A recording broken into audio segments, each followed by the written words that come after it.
Hello. Hello, everybody. Happy Hump Day, Wednesday, July 22nd, 2026. Hello, Bella. Hello, chats. Hello, lurkers. About to play something that I don't know what this is even really about, but it was on my wish list. It released today. I don't think I demoed it, so I don't know if I'm going to like this, but I figured it looks weird enough that I'm going to try it. It's called The Dream of a Cockspur. The Dream of a Cockspur. At least I don't think I demoed this one. I think this was added to the wish list because of, like, the Horror Game Awards shows or whatever, but shrug. It seemed interesting enough. The price seemed right, so we shall see, shan't we? Please select your language. English. Gameplay notice. You are currently experiencing someone else's story through the light copper observation chamber. Any changes within the viewing window are normal. No cause for alarm. Your choices allow you to observe different possibilities. That is the true power of the chamber. This story contains bloodshed, body mutilation, psychological horror, religious themes, injury to animals, and bugs such as spiders. If you are sensitive to such content, please proceed with caution during play. If you feel unwell, stop playing immediately. Agree and continue. Mr. Boom, hello. Uninstalled Mr. Boom. GG. Boom out of here.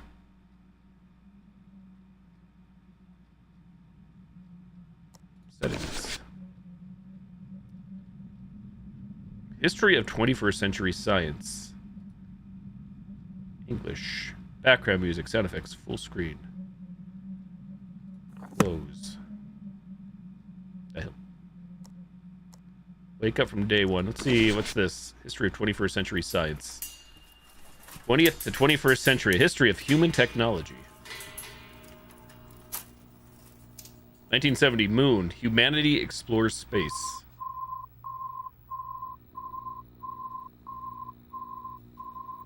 1972, Moon. Our probes have recovered a previously something. Metallic material capable of regeneration. Mariner 10. Mutilated. Oh, it's going way too quick. You'll have to pause the stream. 2030.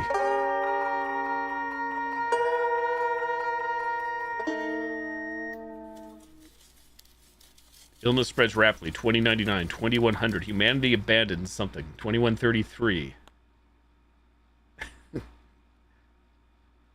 Well, everybody got all that?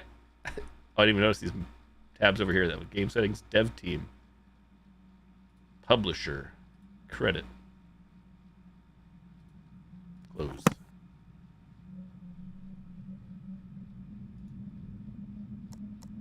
Wake up from day one. Let's go. Oh, look, we get to see it again. I guess I didn't have to watch it after all. I didn't know that. Whoops. Recap 1 minute later.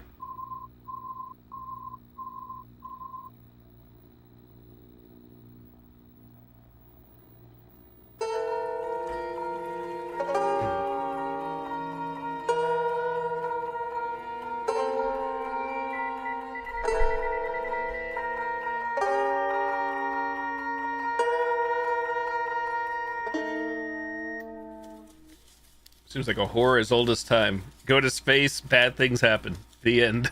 GG. Find some cool stuff, find some bad stuff. Humanity wiped out. Pack it up. Find something. I do have mouse control, cursor control. Clicking. Find the traitor. I think it says. Interact.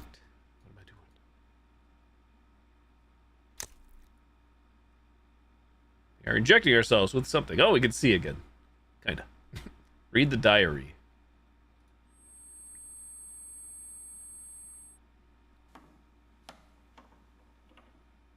You're awake, dear, says Mother.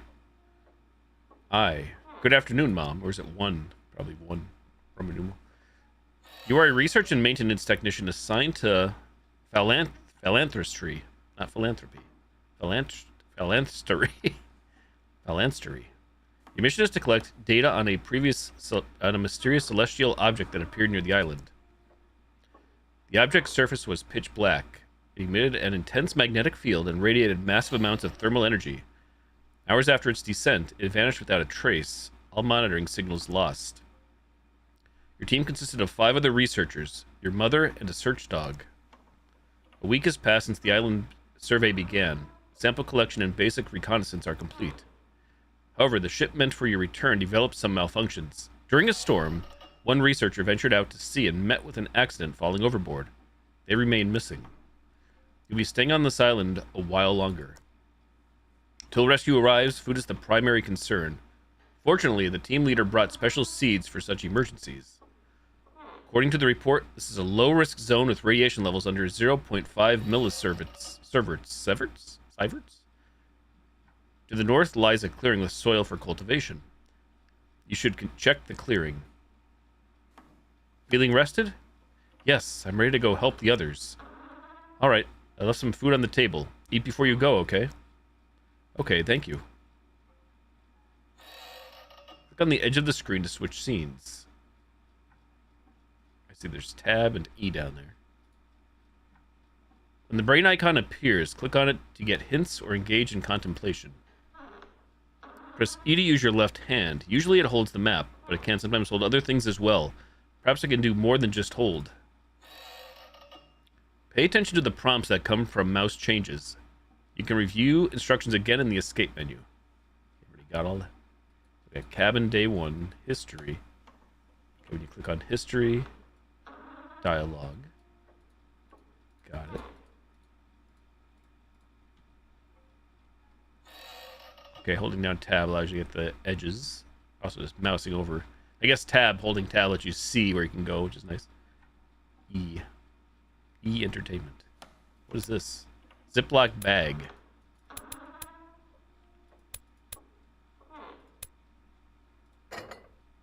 Peanut butter?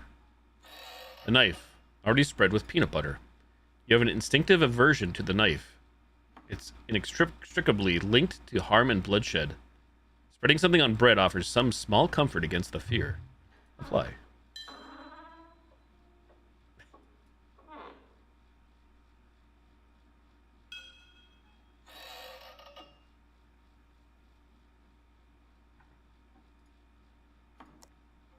One slice of bread remains, but there's no more peanut butter on the knife.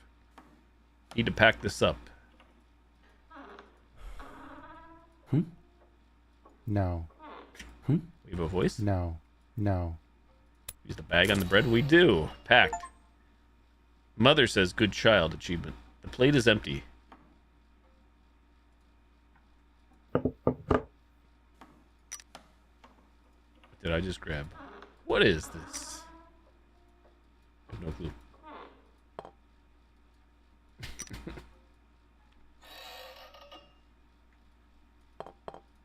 I can click on these, so I put them in inventory? No? Guessing we use this later?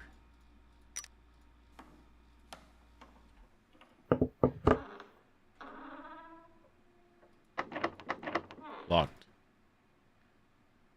Okay, so it seems like you can tell when you can interact with something because it turns into an eyeball. Sunlight burns your eyes. Tab shows the ways to go.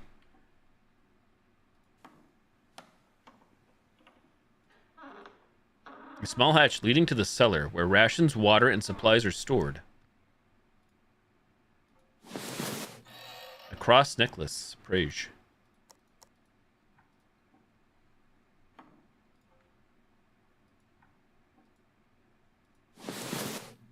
Searching under the pillows. The bed is empty. All your valuables are on the shelf.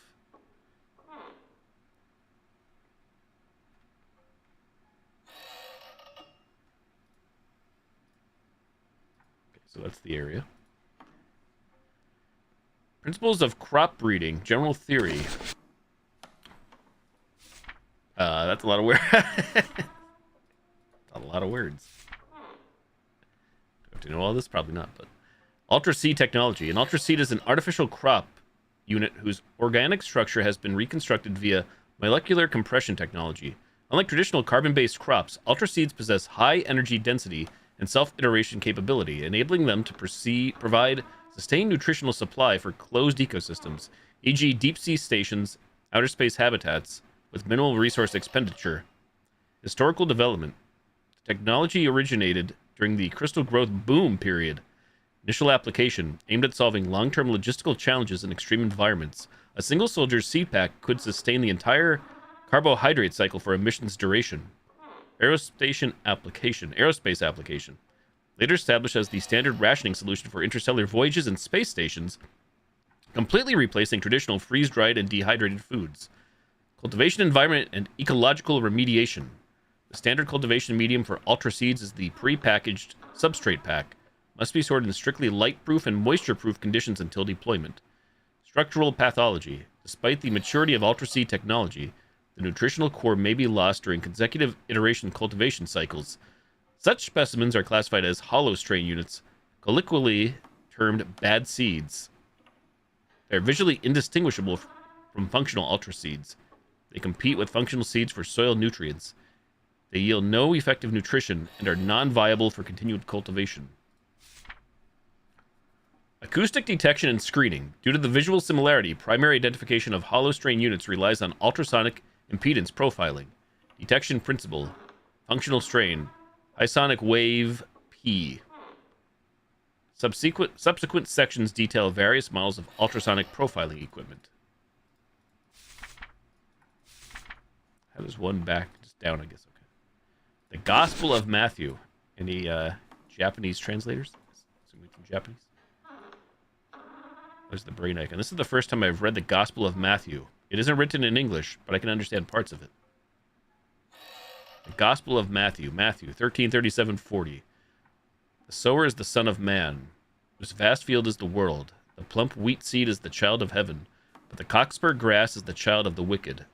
The time of great harvest is the world's finale, just as the grass must be pulled out and cast into the blazing fire.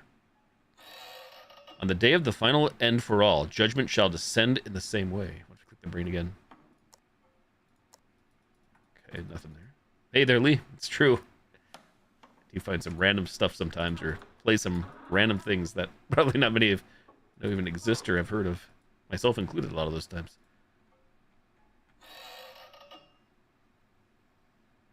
On Loving Others. On Loving Others, this book introduces fundamental principles of social conduct. To love and treat another person with genuine kindness, you must cultivate empathy, understanding, and respect. Consider their perspective, place yourself in their position, feel their pain of hardship, and try to offer help. Listen with care. When someone speaks to you, listen with your whole being. Observe their needs, think of the difficulties they might face. Understand, acknowledge, and let them feel your concern. Be grateful. Remember those who have been good to you, and do not. True kindness and compassion often grow from knowing and caring for yourself. The deeper your understanding of your own being, the more readily you can empathize with others' past vulnerabilities and needs. Therefore, to love others, begin by loving yourself. Keep a healthy rhythm of rest and activity. Maintain a sound state of mind. Each night, recall 3 things that brought you joy that day. Amplify the positive effect of good news and uplifting moments. Exercise your body. Well, there's actually all these little books or something. Exam Express. Anyone may read this book. You must use your shallow working memory zone to read the following content. Logical deduction or deep comprehension of the principles herein is strictly prohibited. About the brain test, this examination utilizes the high-speed conduit to measure the transport speed of specific knowledge packets. Do not study material outside your specialization prior to the exam. It will adversely affect your results. Test instructions. Prepare. Adjust your posture. Keep your spine straight and relax all muscles. Breathe. Perform 6 to 10 deep breaths, focusing your attention on each inhalation and exhalation. Start the test. When the exam begins, shift your focus from your breath to your entire head. Clear all mental clutter. Do not let your thoughts drift. Instead, consciously make your mind open. You will understand upon the current's arrival. During the test lasts 2 minutes with 7,000 high-speed conduit pulses per second. You may experience echoes, tinnitus, or scalp tingling. Maintain emotional stability. Agitation will disrupt the current flow. After the test, perform the deep breathing cycle again. Results. Your score is available for immediate retrieval. Confirm your assigned test site with your supervisor. The resistance test. This test involves the injection of a substance stabilizer and observation of the resistance response. Schedule. Base injection at age 4. Booster injections every 24 months thereafter. Pass. No observable resistance, or transient emotional flattering only. Fail. Onset of an immune response, e.g. fever, vomiting, arrhythmia. Severe cases may involve Farah, is that one? Pharyngeal cysts or respiratory distress. Severe reaction. Seek immediate medical attention. Failed twice. Contact your supervisor for disposition. Q. Can illness or menstruation affect resistance test results? A. Complete the brain test first. A medically certified deferral for the resistance test may be granted for up to 1 week. Q. 2 days post-injection, I still have difficulty experiencing emotional fluctuations. Is this normal? A. Some emotional dullness is expected. However, the onset of hemotepsia, coughing blood, or severe joint rigidity, I can't say that, constitutes a medical emergency. Seek immediate attention and contact your supervisor to discuss the arrangement for your next injection. A lot of reading. Out here. Several jars of peanut butter. One has your name on it.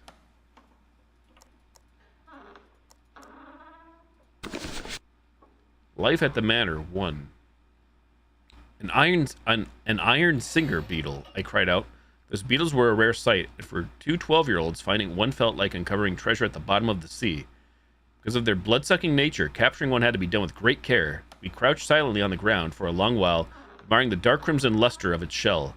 Jenny picked up a twig and poked at the nearby soil, hoping to find some animal carcass. Looking back, we paid no heed to the warning vibrations of its wings, even praising the delicate beauty of those thin membranes. The next instant, an ear-piercing, razor-sharp screech erupted from the tiny creature at our feet.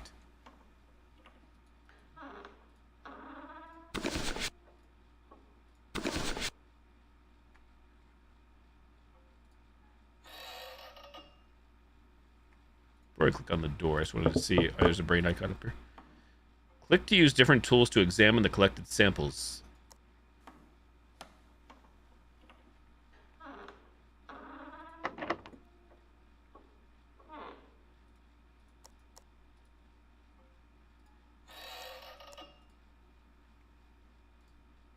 I forgot to look for the brain icon, so I was just curious. Oh, I also missed this somehow. Shunna's notebook. 4 digits. Sus.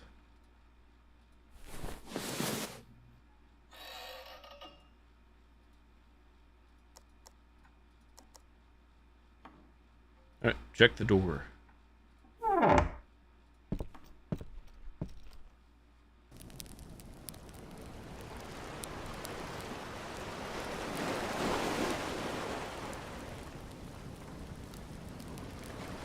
Given was sitting on a log by the sea. Talk to him, leave. Hello, Ben. You approach a tall, robust man whose hair is already streaked with gray. Your team leader, Given Nabaznhenkov. Judging by his heavily lined face, he must be around 60. Hello, Yevon. Is something wrong? The radiation detector is malfunctioning. Won't power on at all now. I thought we wouldn't need it. The other crew members wanted to monitor the ambient radiation levels while we're stuck on the island. Well, being cautious is good. It is. He offers a weary smile. I'm just worried everyone's nerves are stretched too thin. We'll wear ourselves out. You take stock of your own condition. Sporadic, intense headaches and heart palpitations. The headaches weren't caused by the ship accident. It seems a far more terrifying event triggered them, but you can't remember a thing. It's like a forgotten nightmare. Only when you catch a fleeting corner of the memory does your heart pound violently. The rest of the time, your mental state is fine. Don't worry too much about me. By the way, any leads on the ship's situation? This is something only the two of you know. The ship didn't just break down. It can't start because the engine was sabotaged. Somehow, you're convinced it was an act of deliberate sabotage. Yes, but we could not dwell on it just yet. I want to... Yvonne is just a rather tight-lipped person. He won't tell you everything all at once.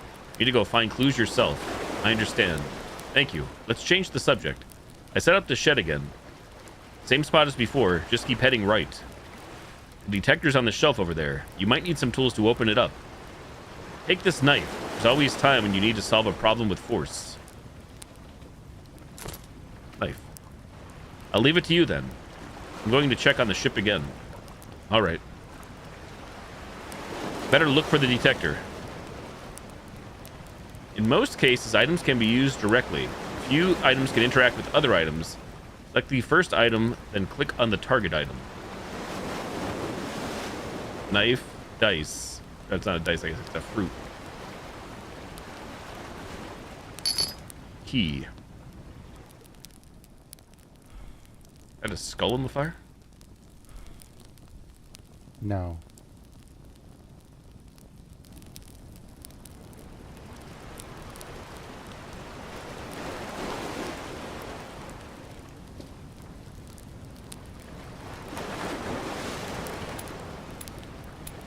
We got bread, knife, key.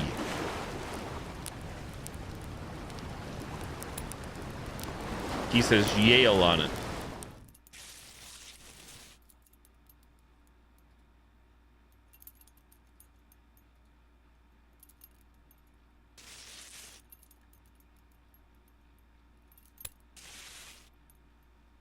You grip your knife and start to raise your arm. The spider immediately assumes an alert stance. No, that's too dangerous. I need another way. Hello there, think. Put the knife down.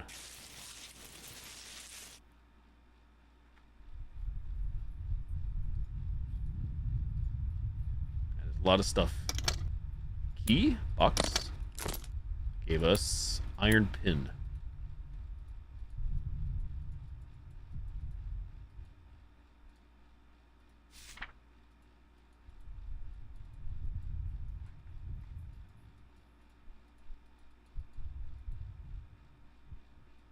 Apparently there's a question mark on my hand, but I can't grab this detector, whatever this is.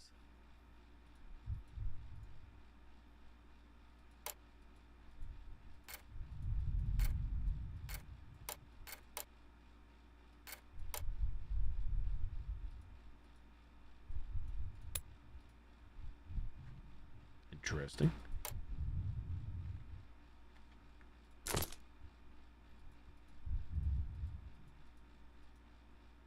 Family.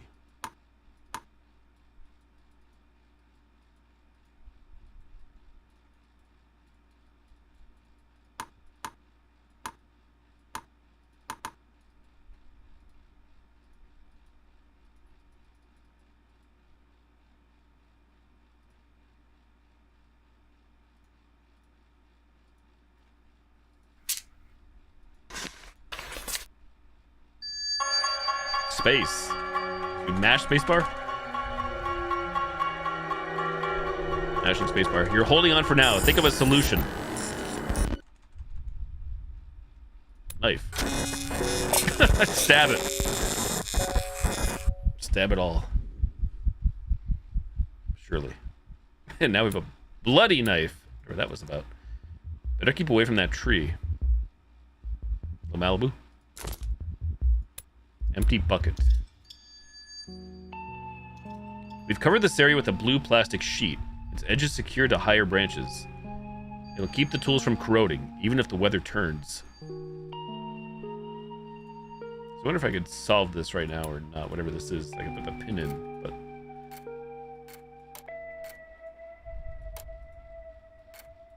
Do we need like a pin for all these? Can I move all these? Yeah, I can. Oh, I see it's moving up top. Hold up. What does it mean?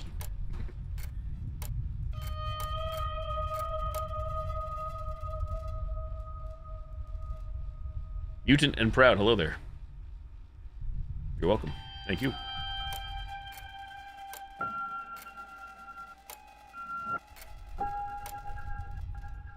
Uh-huh.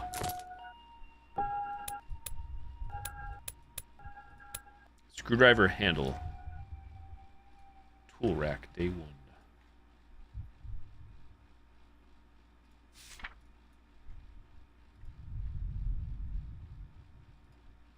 I was gonna say, we still have the iron pin, but I guess the pin does not go into the screwdriver handle.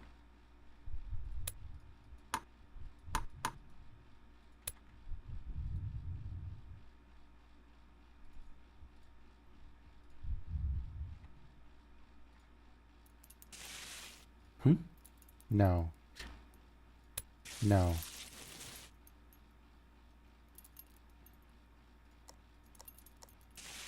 Need another way.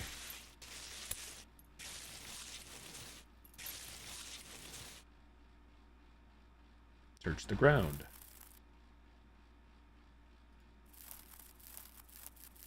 Ants and the beetle, I think.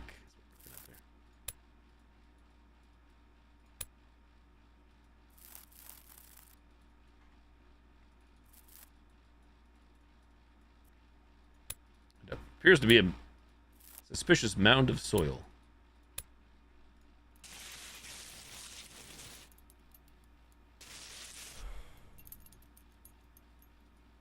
Anything else here to interact with?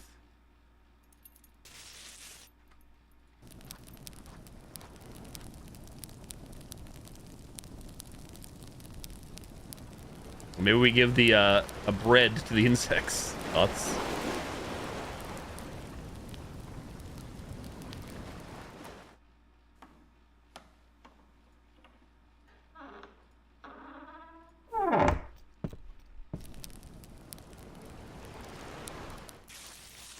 Here, have some bread. No bread? Bread?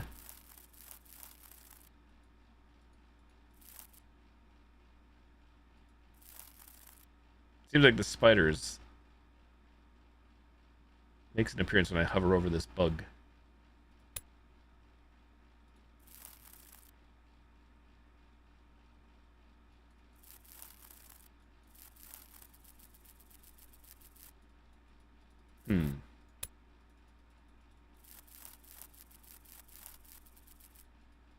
Not the knife.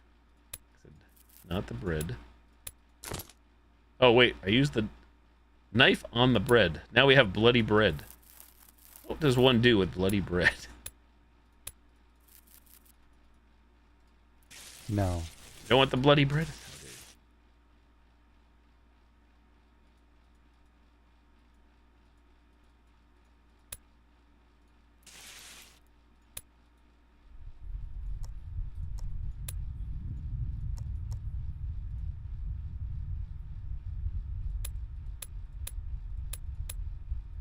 Me just randomly clicking things, hoping for the best.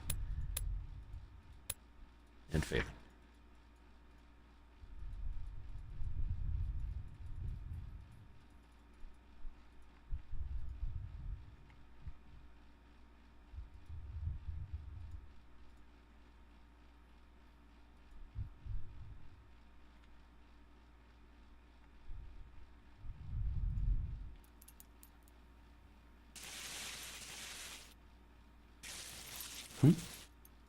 No. Bloody bread.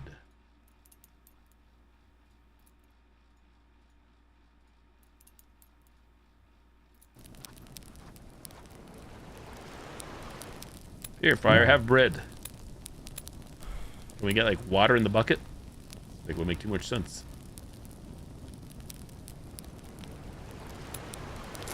Yes, we can. There we go.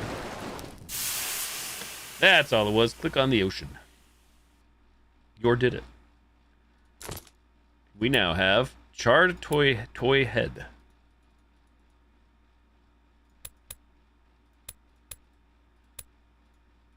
Nothing else here. Do we take this back to examine, or do we give you to the spider too?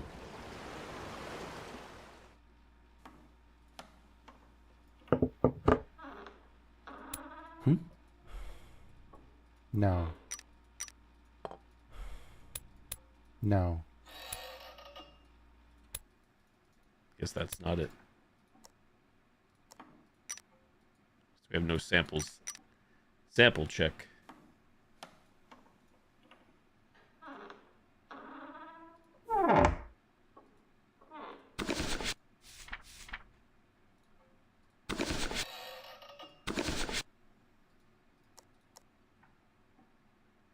I think 1337 is the code for that book. Probably not. Too easy.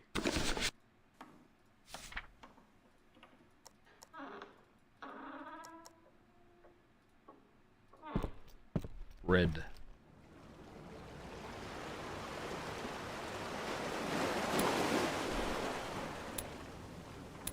Would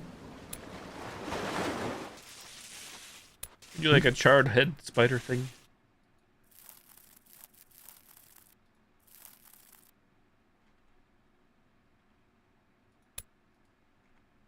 I don't know what to do. Imagine that.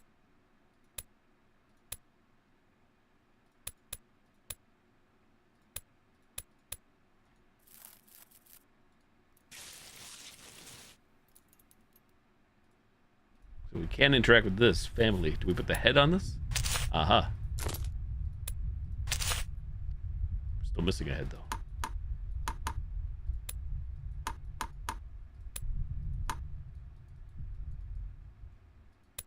Here, put the bread on the head.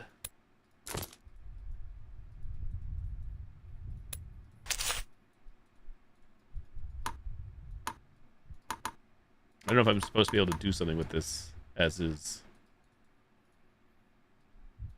Makes a sound effect when I click it. No.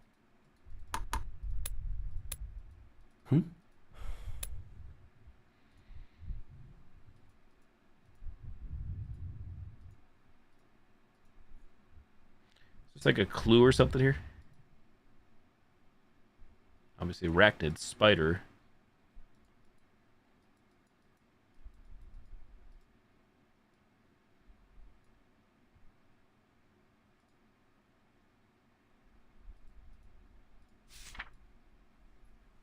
What is this showing us? Screw, something, screwdriver, screw times 3, Allen wrench times 2.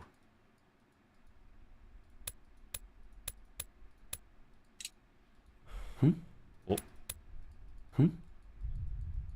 No.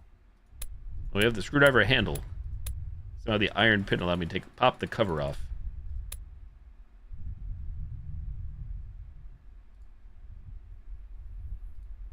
If anybody notices anything suspicious in the environment that I'm not clicking on, let me know. It's hard to tell until like you truly hover over it. You see like the symbol change.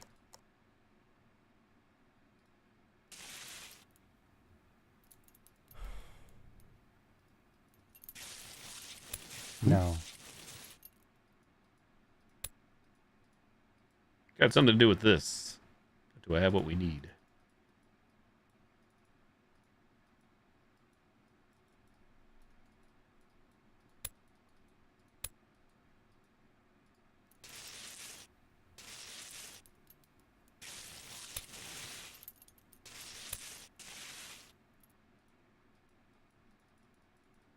It's weird now. Clicking on the bug doesn't do anything. Like, where's the spooter? Spooter not coming.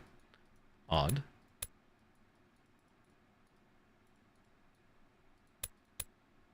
Oh, wait. What happened there? Oh.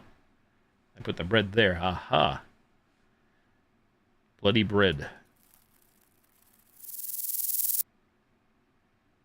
Putting the bread in the wrong spot. Ants out of here. Okay. Severed hand. We have a screwdriver tip. Okay. We have a head. Progress.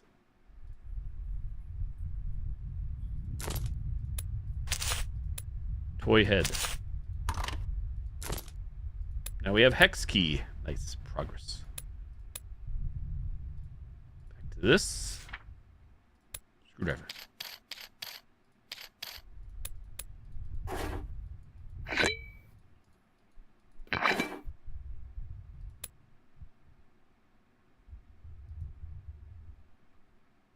Why are we afraid? What's happening? What is this? Use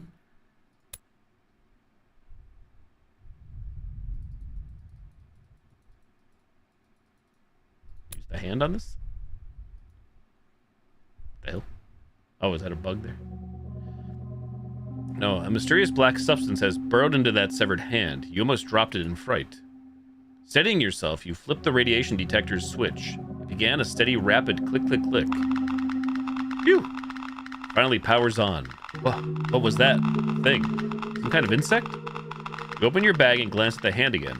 A limb of the insect protruded from the split skin, slowly shifting across the surface. So that thing is what broke the whole machine. I'll examine it at the workbench later. I should take the detector and go find Yvonne. Radiation detector. Severed hand.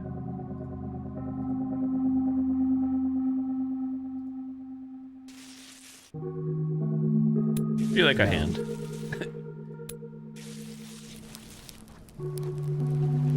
Yvonne was sitting on a log by the sea. Hello, Ben. Oh, we're Ben. Okay. Any luck? Yes, I found out why the machine broke. Huh? Severed hand that was just in the bag. It's gone. Let me take a look at the detector first. You hand the detector to Yvonne. He works on it, his expression growing grim. The power's on now, but the readings are 50 times higher than before. Probably a fried component in the sensor unit. Hey, Jumpman. What do we do? There's a spare in the warehouse. Dispose of this one. Okay. There's one more thing. The disappearance of the severed hand leaves your mind reeling. Yvonne, are we the only ones on this island? Didn't you all see a small boat on the sea a few days ago? No, there was no boat. He becomes agitated. It was all my error in judgment. I must have been seeing things. Even if there were uncontained native people on this island, they wouldn't have survived the magnetic storms of 40 years ago. It was a disaster caused by a worldwide anomaly in metallic activity. All wires and cables ceased to function. The loss of power, global communication systems collapsed, transportation and technology were paralyzed. At the time, various theories about the cause circulated. Scientists initially believed it was a phenomenon triggered by solar activity. Many died because of this, but what truly caused the massive global depopulation was a bizarre disease. It emerged concurrently with the magnetic storms and was highly contagious. Patients exhibited symptoms of heavy metal poisoning and autoimmune disorders, typically dying of acute renal failure within a week to a month.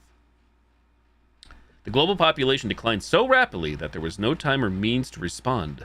The loss of electricity was the final blow, forcing humanity to retreat from its technological civilization.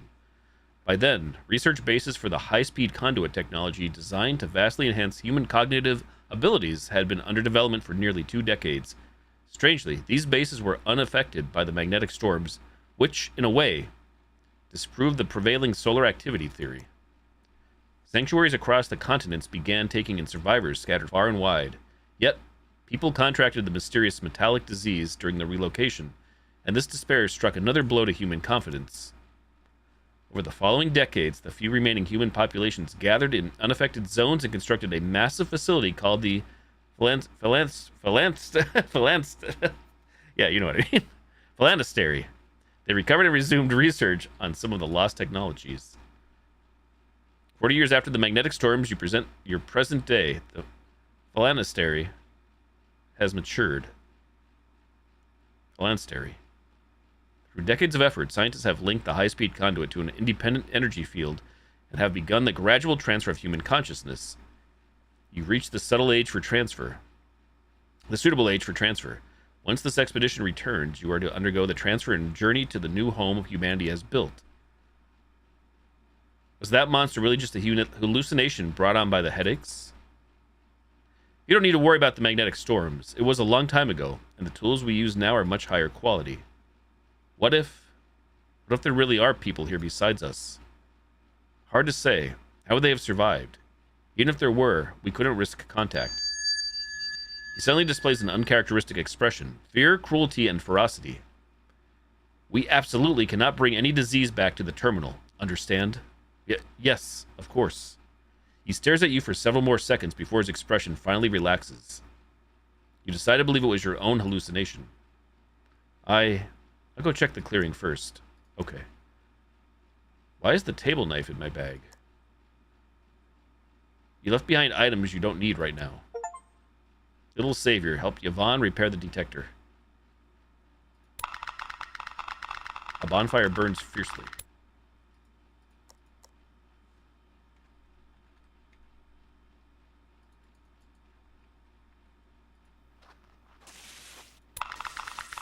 Grotesquely oversized arachnid blocks the path to the clearing. To reach the clearing, I need the spider to move. Fighting it is not an option, but it's easily drawn to sound. I could use that.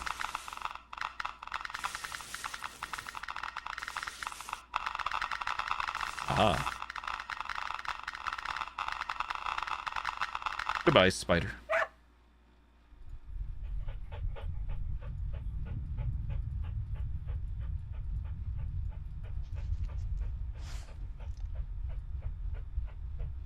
This is Num Num, your search dog. The train by Jezen Num Num has a mind of her own, always wandering off to explore. Dogs have the intelligence of a 2 or 3-year-old child. I've always wished they could be transferred too.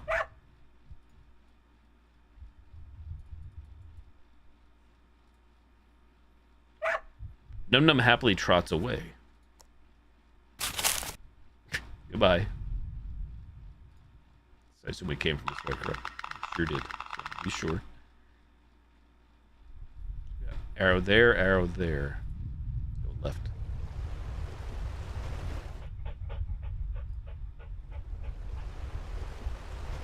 Shauna and Jezin stood talking by the cave where the ship was anchored, a bucket of fish at their feet. Hey, Ben, dinner's secured. It's not much. We need to get the ultra seeds growing before the emergency rations run out. She's right. I should go check the field. You get the feeling Jezin doesn't want to talk. Not with you, not with Shauna.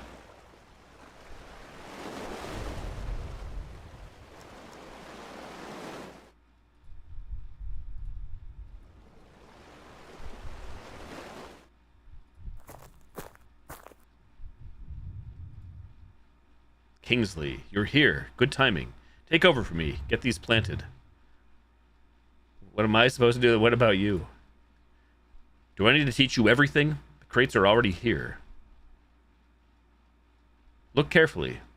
These are intact seed packets. Check each one for damage, then place them in the soil one by one. He didn't leave after giving instructions. Instead, he stood there watching you. Yo, got a shadow. Hello there. Good evening.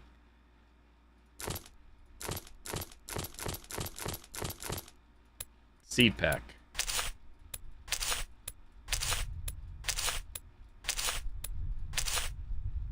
Just as you finished the first batch and prepared to move to the next, Kingsley suddenly seized your wrist. Here, the packaging is torn. How did someone as careless as you ever become Yvonne's sailor? You felt a pang of injustice. Kingsley dug up each newly planted hole, re-examining the packaging of every single seed packet. After you both moved the empty cartons and remaining seeds back to storage, Kingsley inspected the plot of land one final time before finally leaving. You watched his figure disappear into the distance down the beach. Kingsley's obsession with the return journey was abnormal. He probably wasn't the traitor who sabotaged the ship. Turning the thought over in your mind, you tended to the field once more, labeling and marking each mound of earth. After working for what felt like ages, the sun began to melt into the horizon. A chilling breeze swept in from the sea. You couldn't wait to get back to the warmth of the bonfire.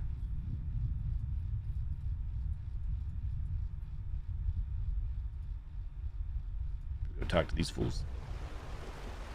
I guess not. I guess not. Bonfire. The spider, lured back on its web, is now feasting voraciously on a piece of inert metal.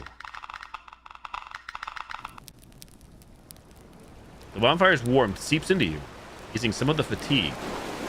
And the afternoon's investigation here? Rest until evening, wait a while longer.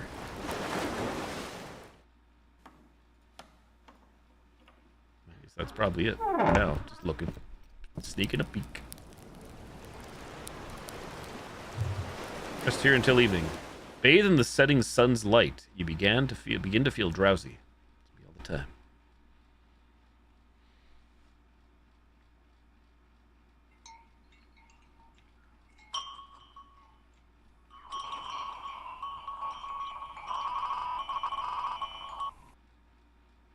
I am fish. Dinner time. You hold a grilled fish, dead. Grayish eyes glint with reflected firelight. Tonight's mood is heavier than usual. Once the rescue team arrives, everything will be fine. You try to comfort yourself with the thought, but a knot of unease remains. A crew lost at sea, the ship damaged, misfortunes pile up. What's next? Will we make it?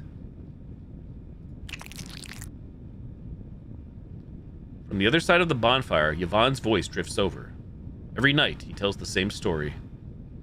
How he escaped the infected Mars station. Details shift with each telling. Maybe even he doesn't remember clearly anymore. Hey, Miss Violence, good evening.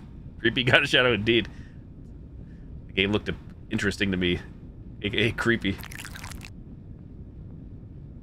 I saw no meteor on my way out. No signs of an external impact on the station hull.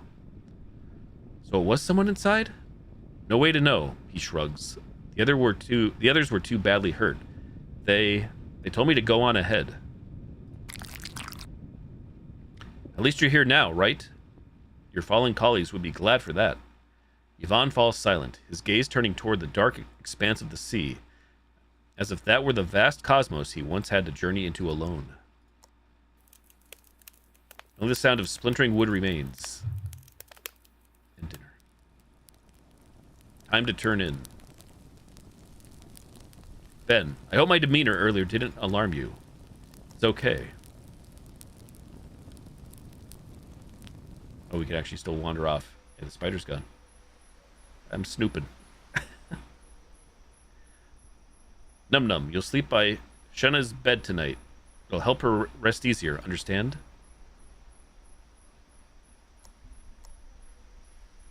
Miss Violence, thank you for the 35 stream streak. It's too dark. Maybe come back during the day.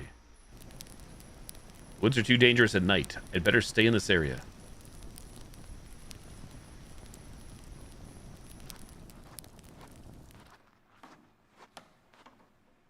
Kingsley glances at you, but says nothing more.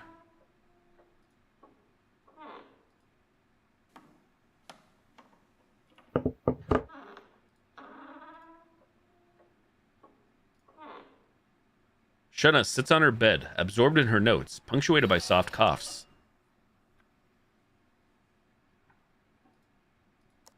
This is my bed. Time to get some rest? Sure. You drift into sleep. Many things will happen. You cannot control everything in life.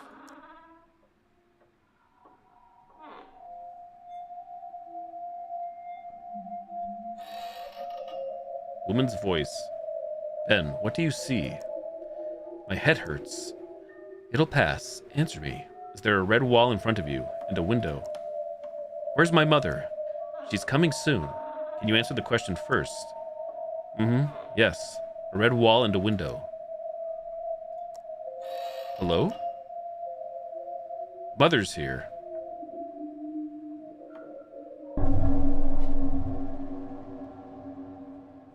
Hi, Mom. Mother's home. Mommy dearest. A sharp, piercing whistle cut through the air. What's that? Who's whistling? Open your eyes. Just turn up at the bunk bed.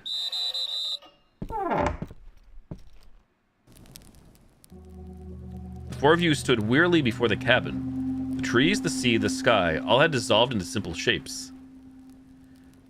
Only the bonfire still burned, casting Kingsley's smug face in a bronze light. Everyone, his stern eyes scanned each face, finally settling on Yvonne with unconcealed pride. Last night, I conducted a thorough inspection and repair of the ship's propulsion system. The good news is, while our captain chose to give up, I took action. The ship is operational. Really? Murmurs of surprise and doubt rippled through the group. Yvonne's face was a mask of shock, fear, and fury.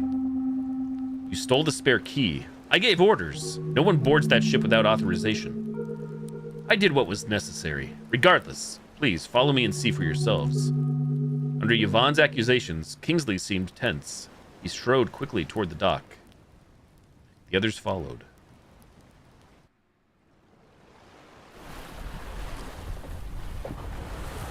Time to start talking, I guess. Tongue-tied. The ship can't really be repaired. That would be... as long as I can get back.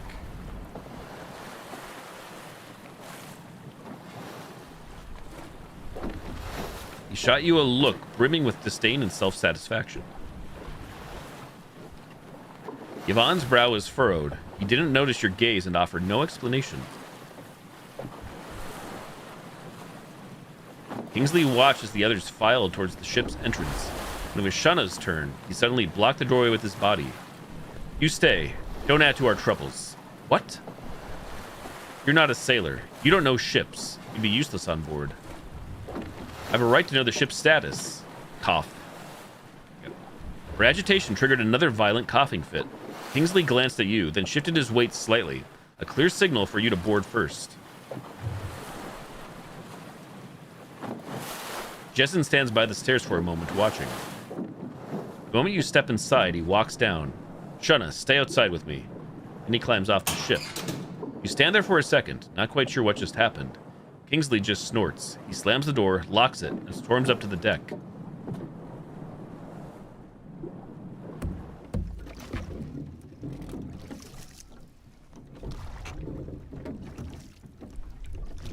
Several storage containers are lined up on the deck.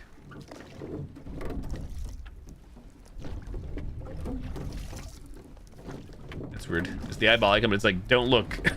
No look. The captain's helm. Inside, a communication unit. The very one used to send the distress signal. Hey, Nachos, what's up? Thank you again for the gifts.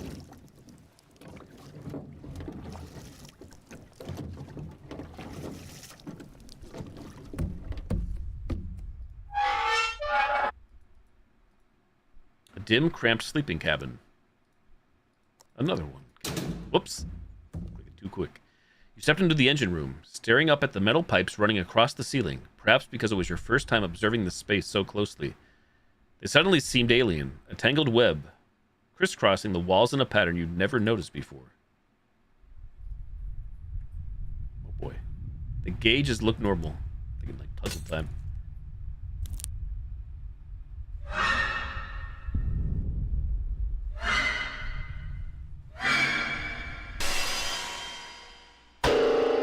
Stop! Kingsley's sudden shout snaps you out of it. The engine casing and cables are torn to pieces in an instant. Yvonne is swinging an axe wildly. None of you dare get close. Then the hull shudders with a heavy thud. Jessen has somehow made it onto the deck. He moved fast, grabbing Yvonne from behind and jabbing a sedative into him.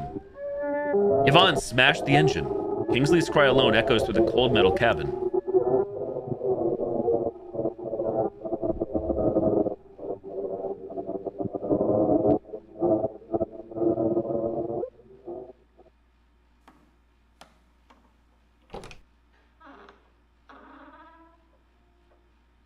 Jessen proposed locking Yvonne in the cellar. The others agreed.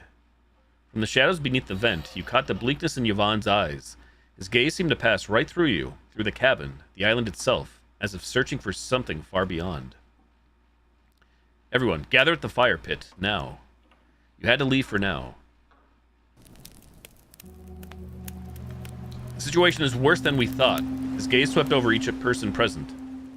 From this moment on, all actions follow my command. I'm under no obligation to listen to you. Your insubordination will be noted in the report, Jessen. Jessen left without a backward glance. Like talking to a brick wall. Ben, you're on crop duty. The fields need weeding today. Shunna, you watch over Yvonne. I should go back and check the ship's damage, but before that, he gestures for you to come over. Come here. I need to tell you something. With that, he hurried toward the open clearing. No one else could tend to those fields. A sense of responsibility flared within you. Am I allowed to head back to the cabin first? Looks like I can. I think I should. I'm just curious. Yvonne is being held here now. You want to calm him down, but you're afraid. Or maybe you just don't want to face him. In the end, you do nothing. Is that journal still here? It is. Shunna's notebook.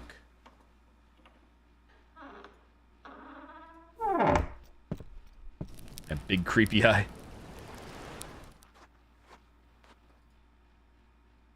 The papers are back. Several notes were pasted to the tree. Can't move them this time yet. We've covered this area with a blue plastic sheet. Its edges secured to higher branches. It'll keep the tools from corroding, even if the weather turns. The plants here were trampled flat. A narrow winding path led deep into the woods. Your map has been updated. I see. I see. You stare at each other. Neither of you says anything. Maybe you're both still shaken from this morning. The weight on my shoulders just got heavier. Ben, you'll be in charge of the fields from now on. You nodded. A few sprouts were already pushing through the soil. In the old world wheat fields, It was a type of invasive weed that looked almost identical to the wheat. Because it steals nutrients, it had to be removed. Ultra seeds have the same problem. No matter how we improve their soil, they produce plants that look identical but contain zero nutritional value. I know. We use ultrasound to find the fakes. Correct, he raised an eyebrow. Greenhouses usually have large-scale ultrasonic equipment. We don't have that luxury out here, so we use this portable ultrasonic pen. The higher the seed's quality, the higher the return frequency, meaning the higher the pitch. Take it. Take up any seeds that return a low pitch. How low is too low? That's my question. The lowest ones. We need to preserve as many ultra seeds as possible. With that impatient reply, he left. All right, guess we're on our own.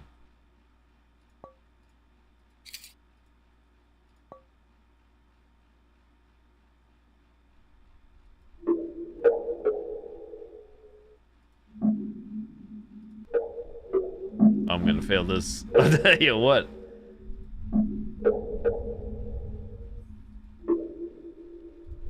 I was thinking it was gonna be like mousing over and like it would just make an audible sound, but I have to move this and click.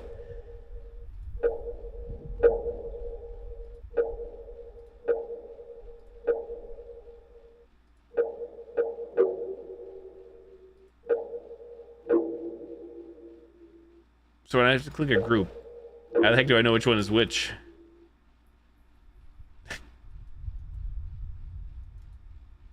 Also, I right-clicked where to go there. That one sounds low, no?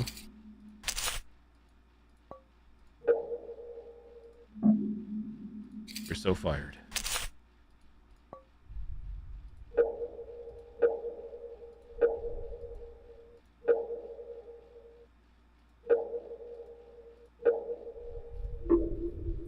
Low one.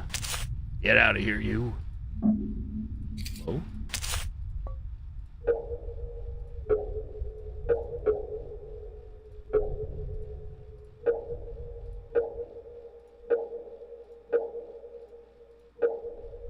I think that's good, the one we're hearing there.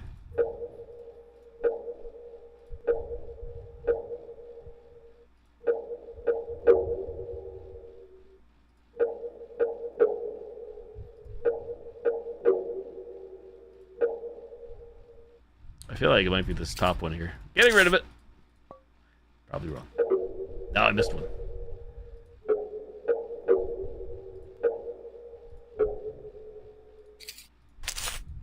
The crop. Not sure if anything actually matters, but I feel like it probably does.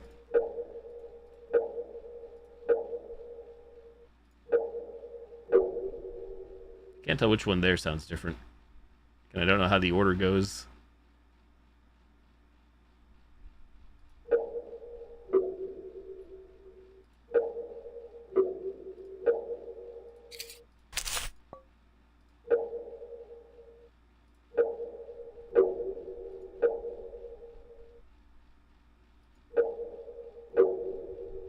I think it's this one here. Diesel one.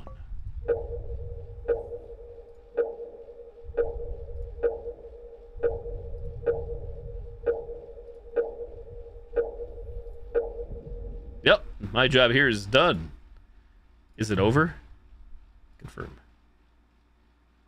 After finishing the work, you regained a little control over your focus. The path leading into the forest makes you a bit uneasy.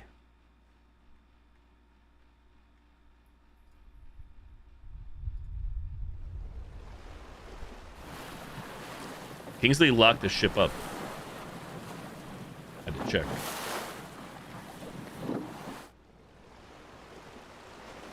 Alright, trampled path, here we come. New area. We have a fruit. We've obtained fruit. Shunna, what are you doing here? Ben? Yvonne doesn't need a patient like me looking after him. You don't look like a patient at all. You should go back and rest at the cabin. You don't look like a patient at all. Thank you for saying that. I do feel much better when I'm out in the woods. Shunna pulls a perfectly cube-shaped box from her coat. What's this? I found it nearby. It seems to be some kind of puzzle box. You look at the concave design on the surface. It feels familiar somehow. On the shelf, on the tool rack, in the soil. This way. You can't seem to remember. Seems to be missing a few parts. Have you seen anything that might fit? No, let me help you look. No need. Please, I'm also curious what is inside. Shunna let out a sigh and nodded. Num num. Salmon puzzle box. Talk. Looks like there are 3 pieces missing. She shakes the metal box. Something slides and rattles inside. We have 3 ways to go. Let's start with left. Now we go down or right. Whoa! Ow! Ow!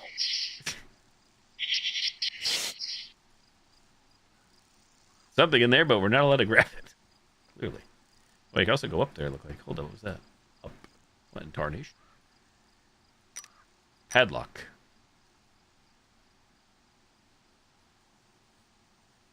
Could be placed in those 3 parts? What is this?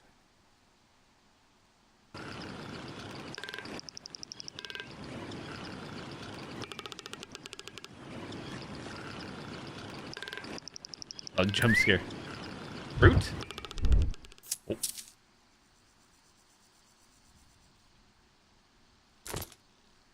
We've obtained puzzle component.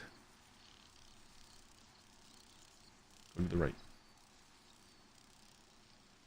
Meng. M-E-N-G. What do we have here? Forked branch.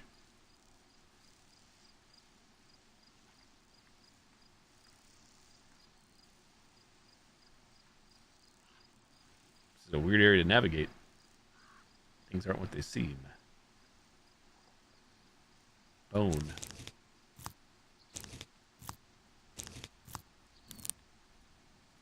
Whoa. Wait, could I have grabbed that there? I guess we got it. Bone toy.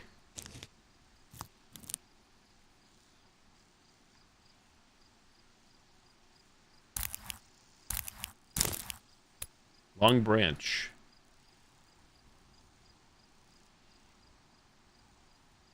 Oops. Salmon puzzle box. Bone toy.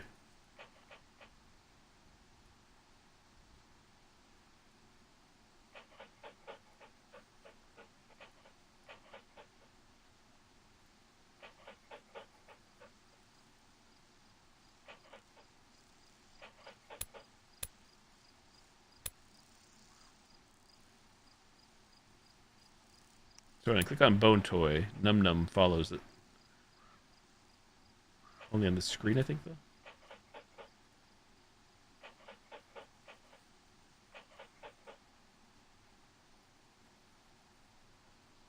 Oh, long branch up here.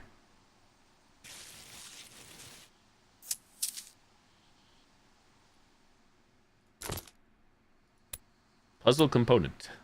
Again.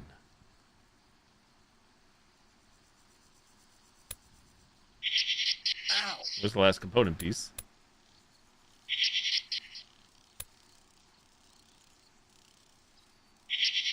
There's a rubber band in there too. Band of rubber.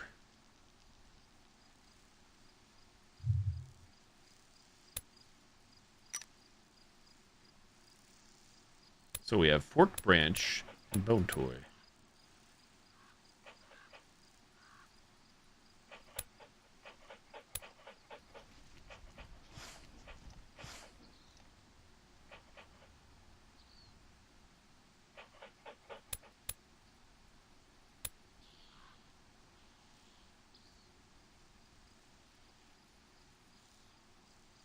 I'm trying to figure out what screen I haven't been on, or what I did not click on. Padlock there. So we've got to figure out how to get into that. Oh, we probably, hang on. Not rubber band. Can we just grab it in here quickly or not? With a forked branch to make a slingshot? Ow, I guess not. I guess it's not that easy. Ow.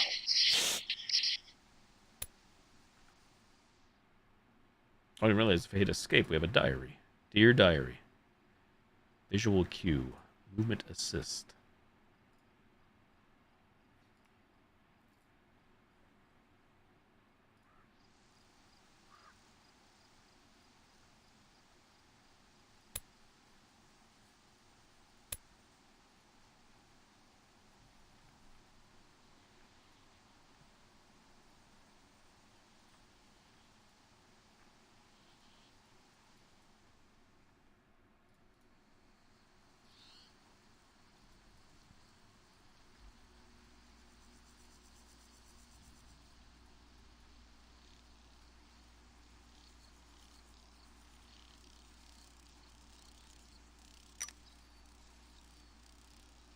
Let me guess. The key is going to be in that mystery box.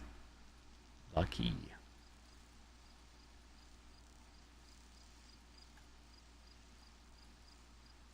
Shouldn't I was waiting for you to solve the puzzle. Leave? Stay. Wasn't sure if we had to go back. Guess not, based on that. Wait, where did the dog go? Where did Num Num go? Num Num?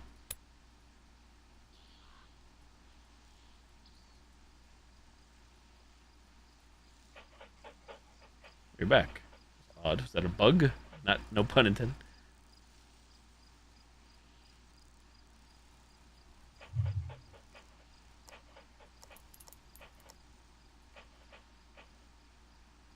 Oh.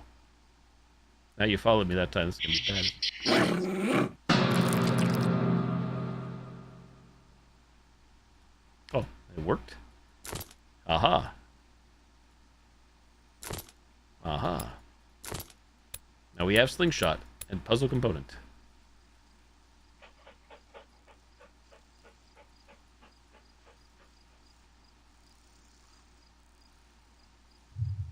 Salmon puzzle box.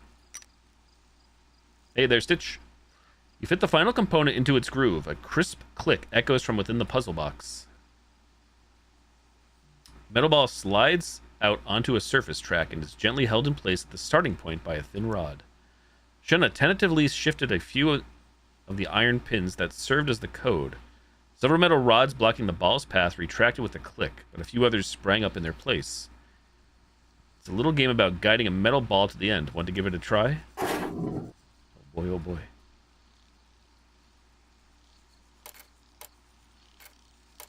More pins. It's more pin time.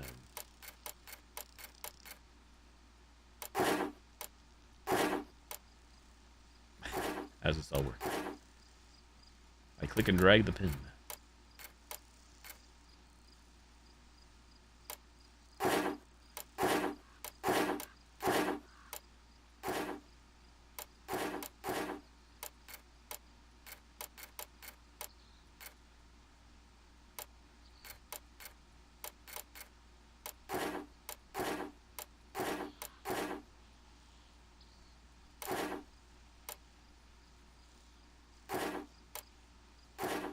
How do we make this long one move?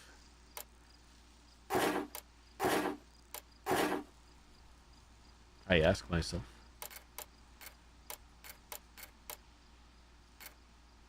You could actually move these anywhere. It would seem that they'd be stuck.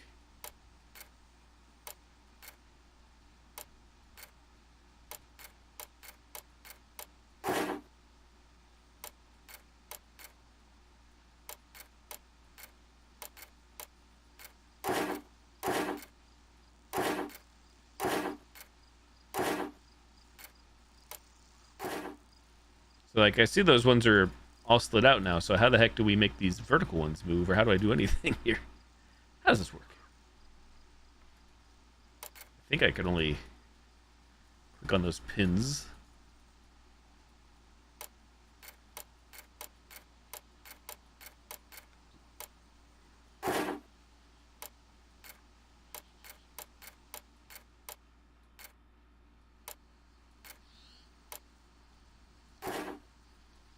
Thoughts, questions, answers? Am I missing something? Putting this in any of these spots doesn't seem to move it. So I'm confused. confused.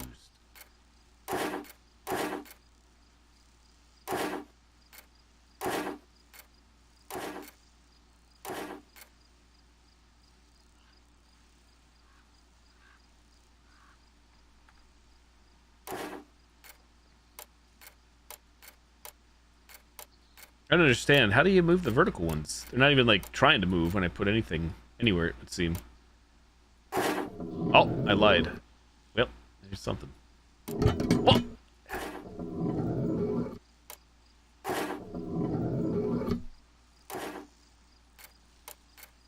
I lied.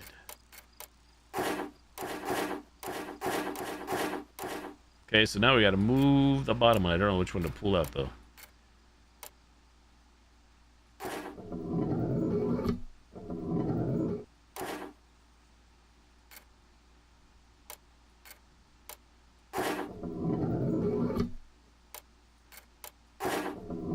Aha, there we go. Inside lies an intricately carved silver key. It's beautiful. She carefully traces the carving on the key with a finger. You stay silent. On this island, where there is nothing but stone and withered grass, anything intricate only fills you with unease.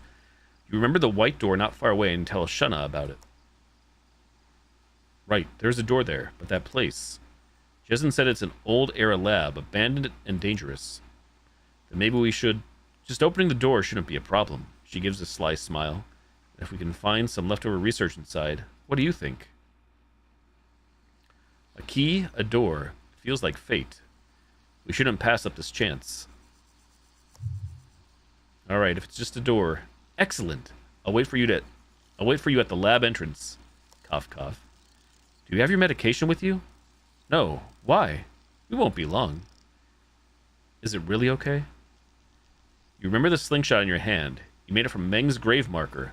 At least you didn't use it to bring about more harm. Lab key. Oh, it's auto-clicking. Oh, put that back.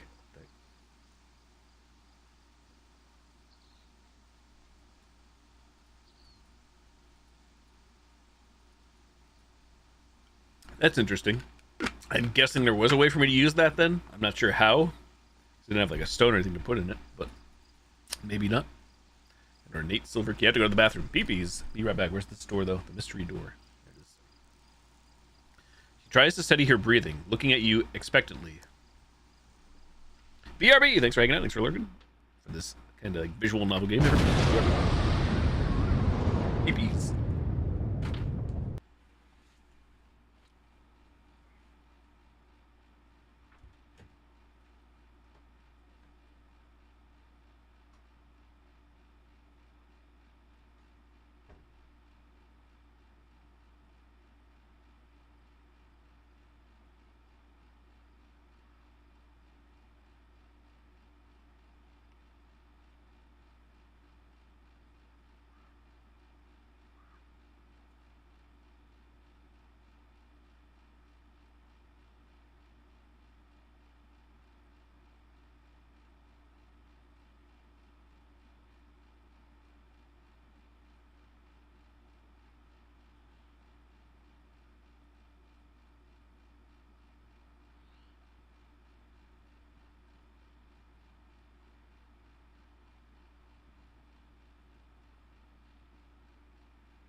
And I'm back. Back to open a mysterious door to a lab, supposedly. Key. It worked. It's open. The sound of creaking hinges, a long-contained odor invades the nostrils. Shona is intently studying a diagram on the wall. Talk. Suddenly, she lets out a gasp. The data is strange. What's strange? Look here. The seabed landmass was formed by volcanic activity, so the age distribution of its rock layers should follow a fundamental principle.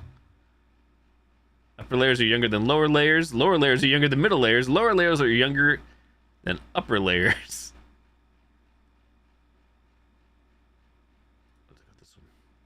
That's right. What this diagram means is an ancient vein that should be buried deep underground has appeared above younger rock layers. The report stresses no evidence of significant tectonic activity in this region, meaning it wasn't pushed up by earthquakes or volcanoes. Have the rock layers inverted? No, not inverted, because the vein is still 100 meters underground. It's just that an equally ancient vein has appeared on the surface. The rock layers are arranged in an old sequence from top to bottom. It's practically impossible. Ben, what do you think? Vein surfaced by itself. The data is wrong. Is that really a vein? I'm gonna go with that one. Shuna's eyes widen. Or it could be something else, like an extraterrestrial object that landed in Area 4 and was mistaken for a vein. This thing that appeared out of nowhere didn't come from within, then it must have come from outside.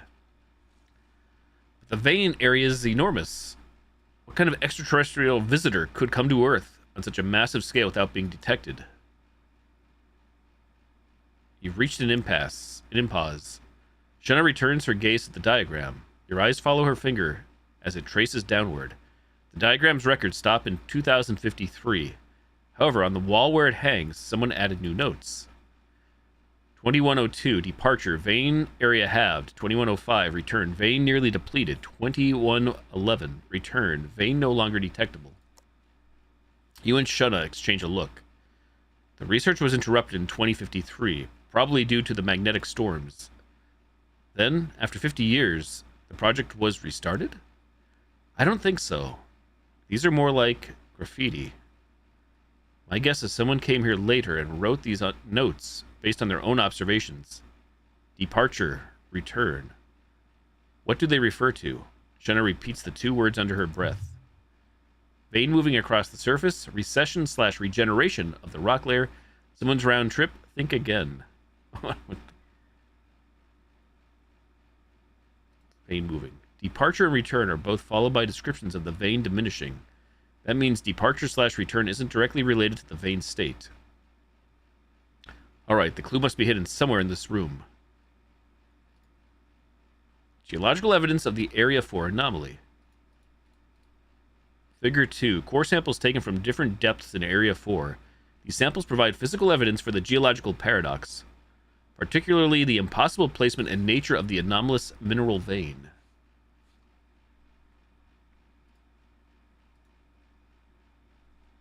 Submarine geological profile, Area 4. Figure above illustrates the paradoxical geological strata of Area 4, located on the eastern edge of the Kurika-Makata Trench. The structure points to an unknown process capable of rewriting the geological record. Ancient volcanic core. Oh, wait. Look at Paleovolcanic core and primary ore deposit over 770,000 years ago.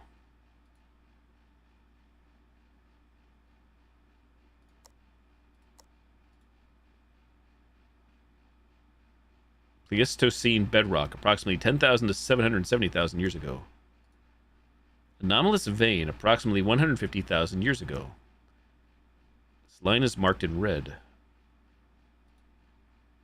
Marine sediment, approximately 11,700 years ago. Subsea stratigraphic profile, Area 4.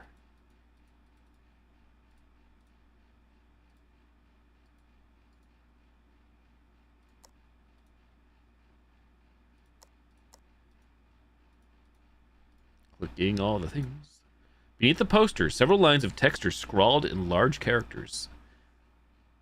Okay, this is what we saw already, right? I do believe. A large distribution box. There seems to be a door behind it. Ocean Research Base Interface. Overview.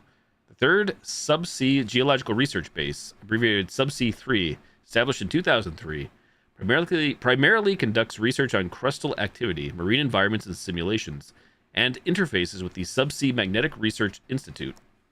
MRI? Exit checkpoint. Why call it exit checkpoint?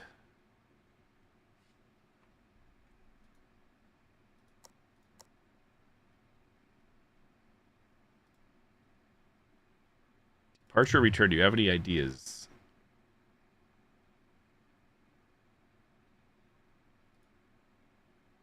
Departure and return are both followed by a description of the vein diminishing. That means departure return isn't directly related to the vein state. Alright, the clue must be hidden somewhere in this room.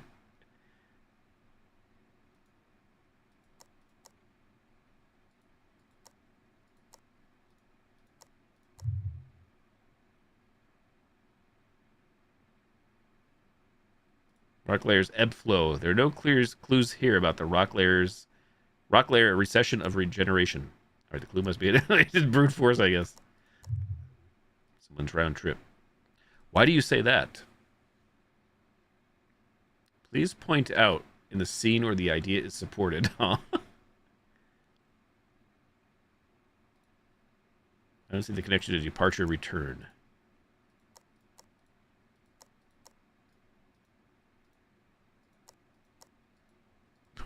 Please show your homework. Oh yeah, what am I doing?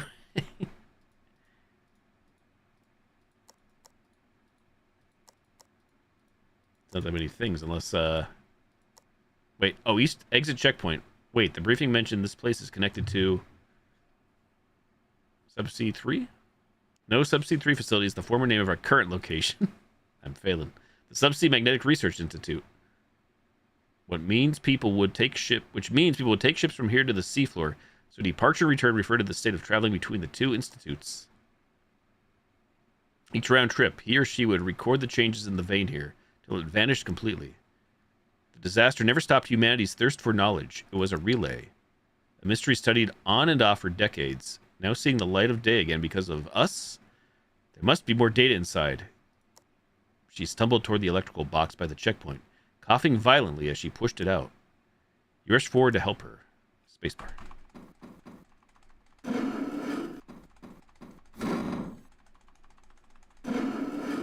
Like the old Dead by Daylight days.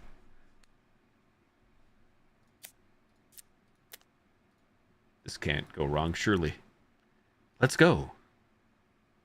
I'm gonna guess there's probably an achievement for like not screwing up those answers there, getting them right the first time. Your vision darkens. Before you lies a deep, straight passage. Move forward. I'm right behind you. Proceed. Sus. Shauna. Proceed. Proceed. Have you heard of light copper? It was a highly unstable copper isotope, first discovered in space and gaining fame about 2 centuries ago. It once shocked the world with its ability to grow and was extensively used in urban infrastructure and tech development, but 100 years later, it vanished without a trace. You know so much, Shauna. My mother's note said it's called structural self-replication.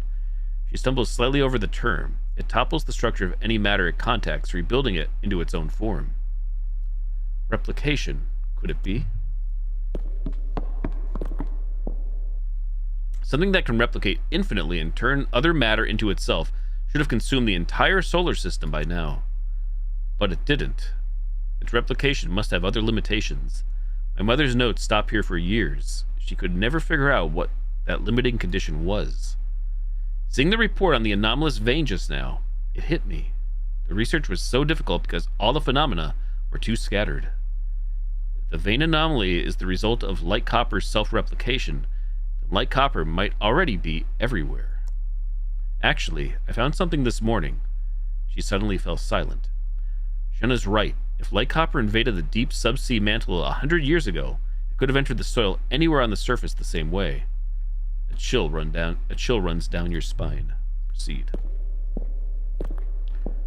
Wouldn't the Subsea 3 researchers have considered the possibility of light copper?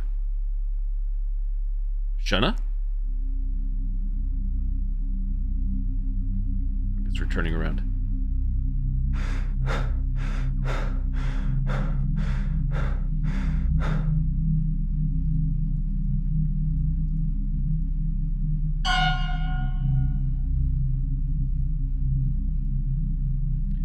You gaze into the cosmos. You are foolish and insignificant. You became us. You become eternity. You become us. I did not nachos. No, not yet. I haven't played since 2 weeks ago. The Doom DLC. You gaze into the cosmos. You are foolish and insignificant. You become us. You become eternity.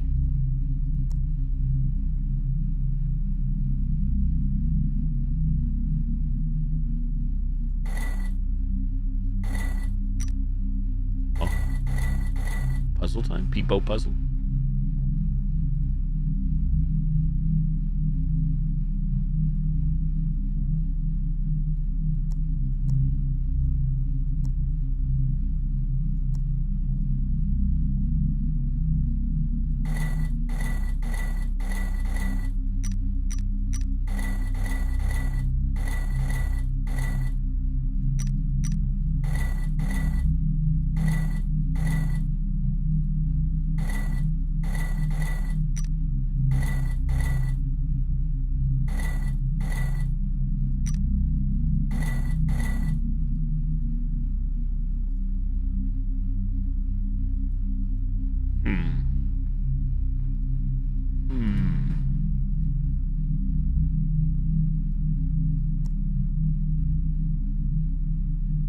Supposed to be a clue here?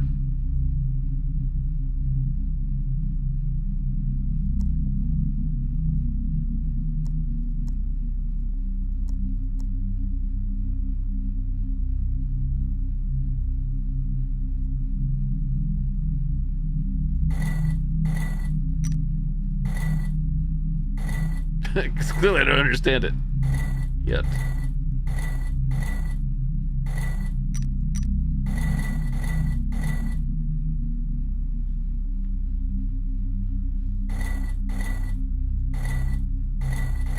There are 3 options? 4 options in this one.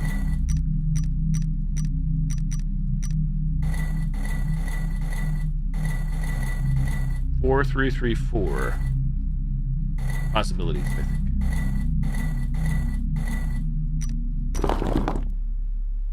Something happened. Something happened, everybody.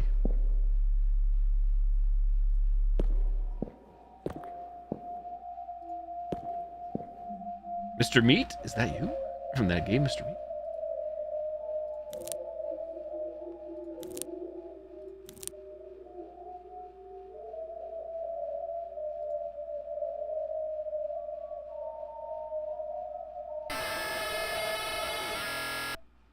Nothing sexual about this.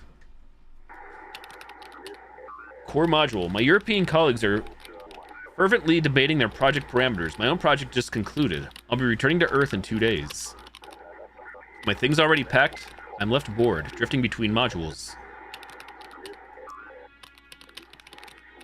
Hey, Maria, can you come to the mess? Yorgus's voice comes from behind. Status on the magnetic field.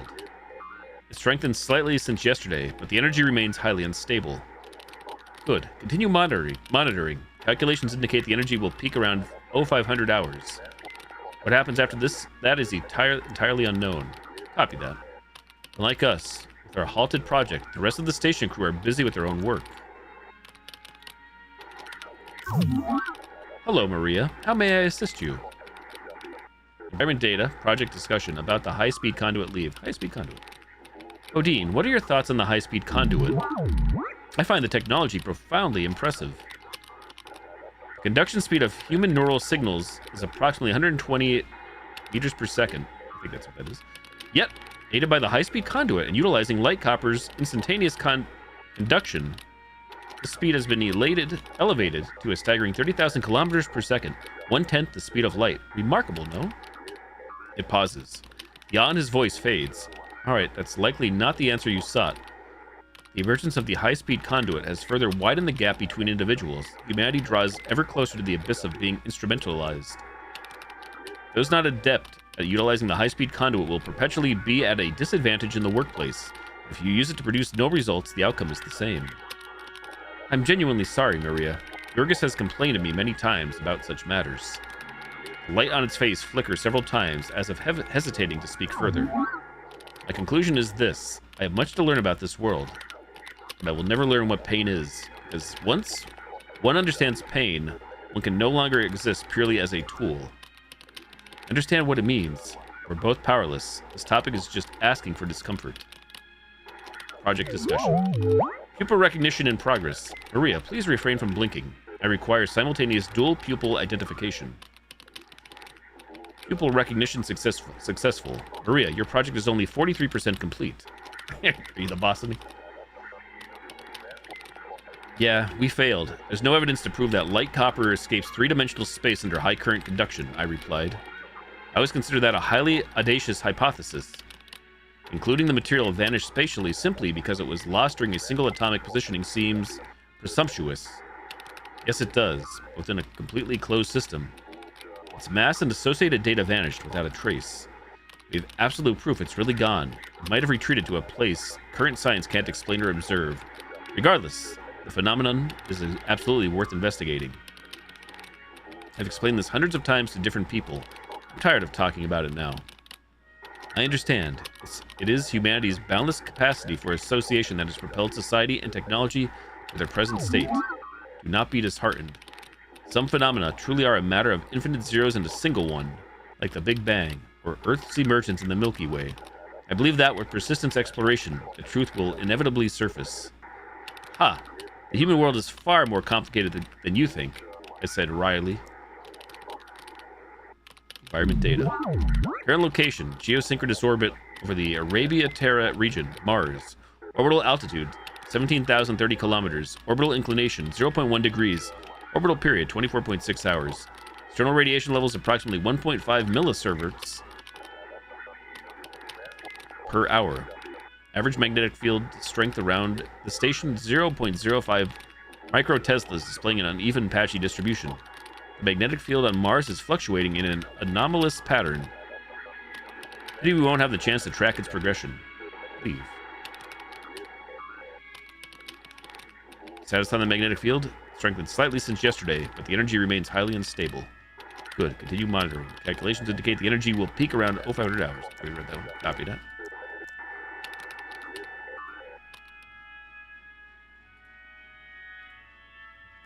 Puzzle mechanisms designed to help people relax.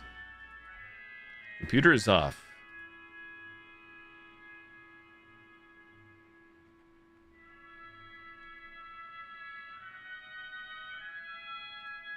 Sleep pod.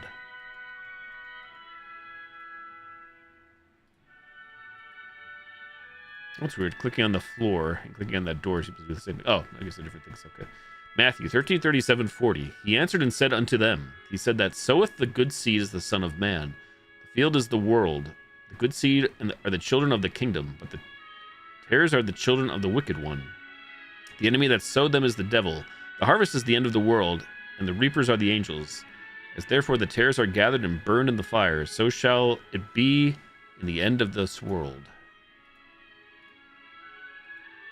My computer, the screen is filled with research data, all useless now. This is Makoto's room. The door is shut. This is Miss Mo's room. Better not go without permission.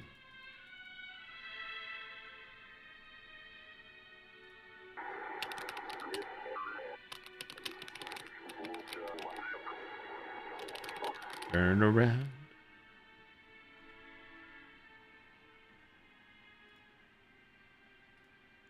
The spacesuit used for extravehicular activity.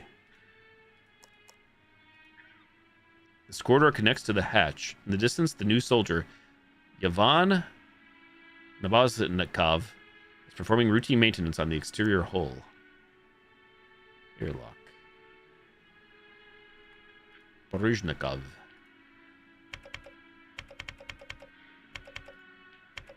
Ms. Mo is recording the growth of plants cultivated using compression tech. They call them ultra seeds.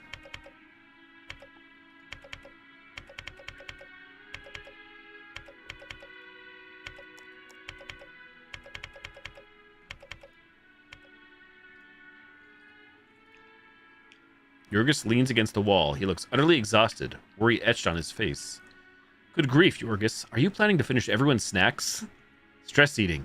I have a meeting with department leadership as soon as I'm back on Earth. See if we can salvage this project. I form an O with my mouth as I opened a heated pack of beef and mashed potatoes. Give me a piece of meat, and I'll grant you a wish, he said in a mocking tone. You can't even deliver on the hypothesis in your own project. What's the point of seeing the leadership? I've already given up. What are you going to do after this? Don't know. Retire to the countryside? Make it sound so easy. Yorgis wears a pained expression. Better make the most of the high-speed conduit while you still can.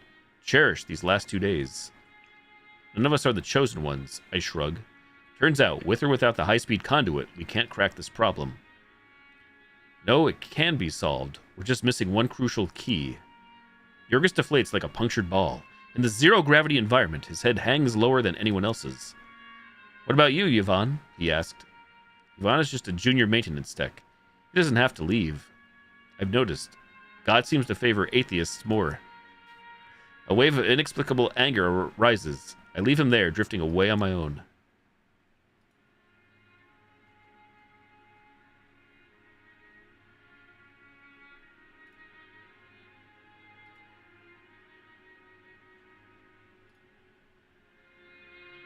The fluid dynamics computer we've been working with for the past 2 years. Just looking at it makes me uneasy. The approach has to be wrong. I thought that for a long time.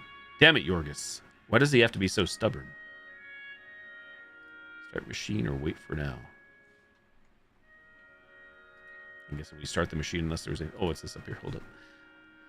I still want to do some work in the fluid dynamics module. I guess we'll do it. Is this a hole up here? No, it's not a hole. Oh, if it is a hole, I can't go in it.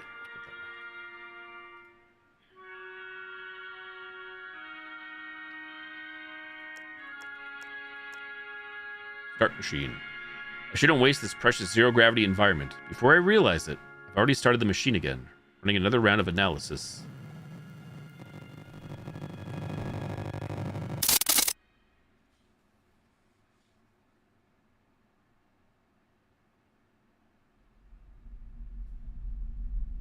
Gimme hello? The room grew quiet and cold. Why is it dark outside? Hiss. My left eye. My left eye can't see.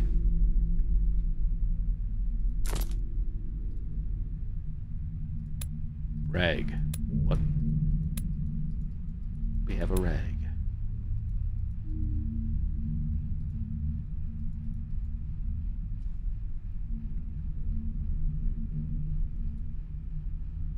Tarnation.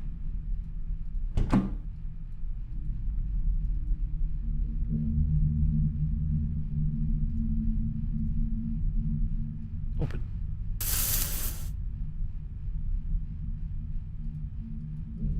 Oh, the rag? Can we use the rag on this? Rag. No. Nopers.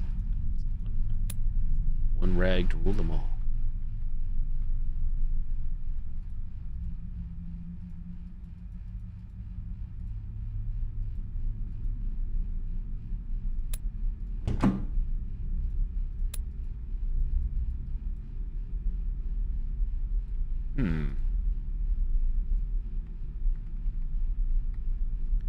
See this green down here.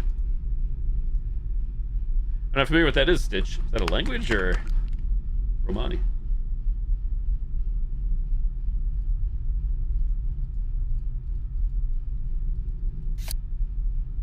Oh, it did open.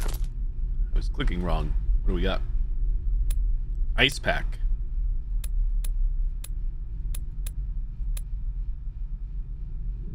Gypsies and travelers. Oh, really? I did not know that.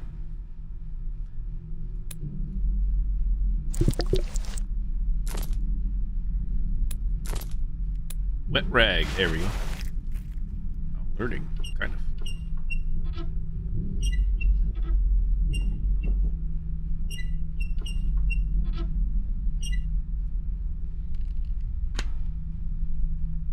Which way we come from? The left, I think.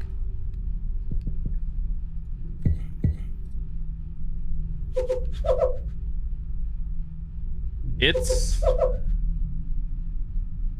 Use something. Who's quick at reading? Oh, crap. Too quick. Short beep. Tap. Long beep. Press and hold. Can I still snoop around first or not?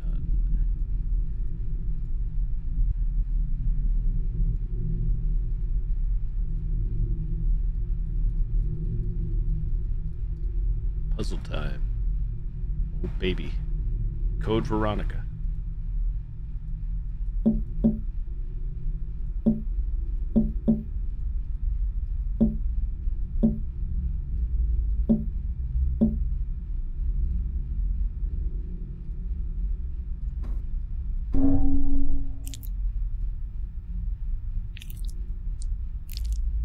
Give me a piece of meat, and I'll grant you a wish.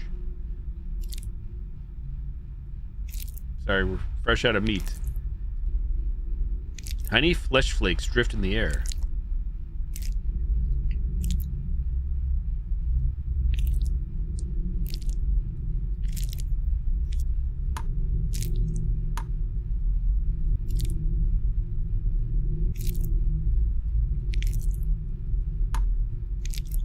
Guess we're stuck in this area for now.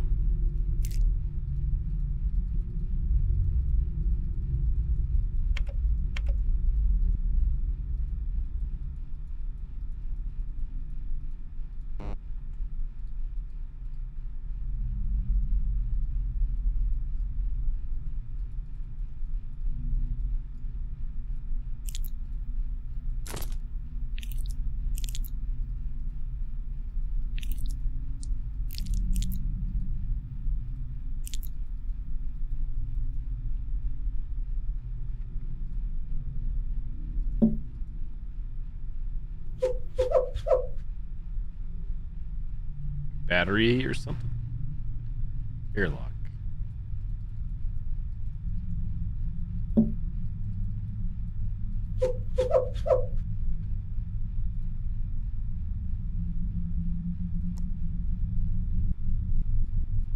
Seems like the hitboxes are weird all of a sudden in the game. I don't know why. What's going on here? Hang on, let me just check, make sure Jibber Jabby not going wild either.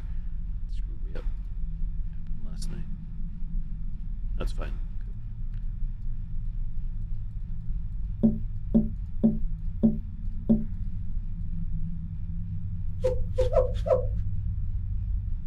No idea. I don't know what I typed in. What I tapped in.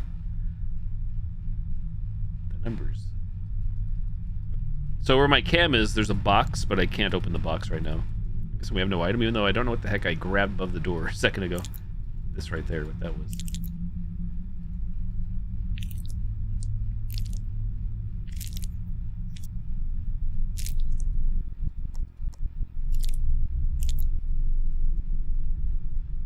Oh, we can go back here, though. What the heck?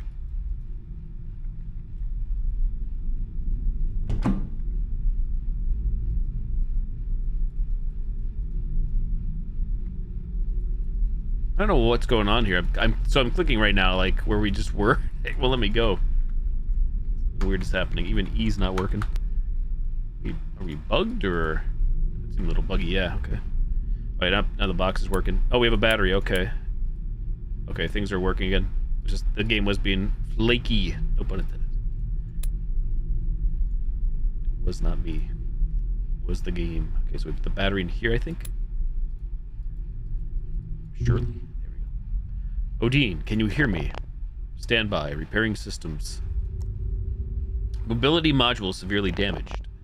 2 critical hardware components are showing as missing. The camera lens and the integration hub. Please help me find the missing hardware first. Should I remove the battery? Move it, leave it. So we gotta figure out something to punch into here. Yeah, this is working better now.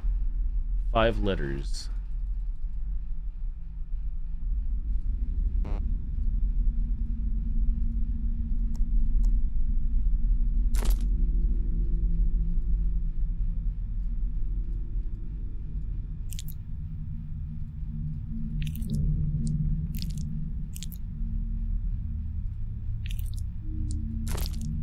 Oh, what do we grab there?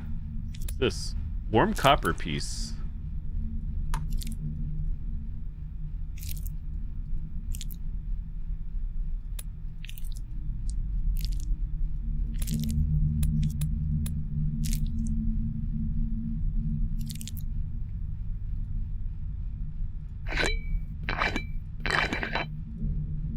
That's different.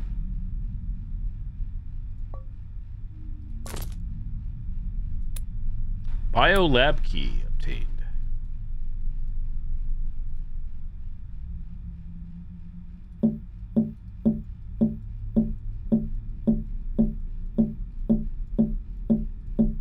How much can you tap? All the taps. Make the letters A, B, C, E, R.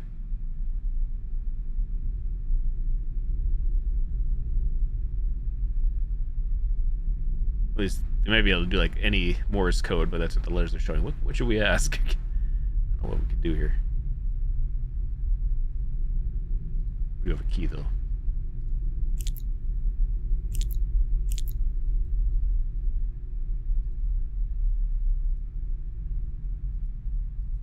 Battery. Whoops, happened.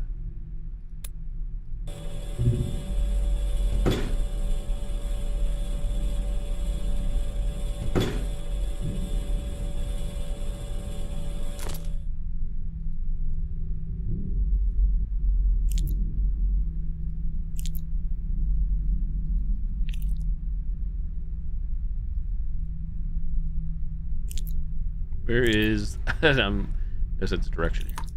It's Biolab.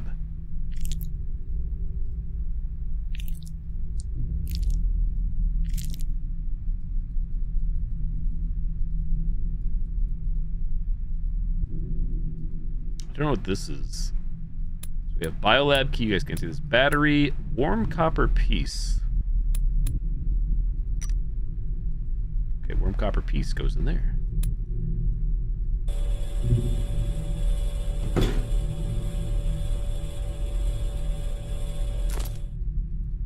Can't remove the warm copper piece, so we have to find whatever that bottom piece is. We got Biolab key.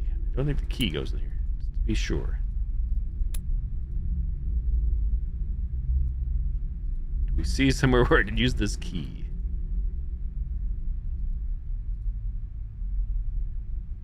It's True Demon Queen. Yep. Kind of like a visual. Now maybe here. Hold it. Hold it. Aha. Lens obtained. I think. Camera lens.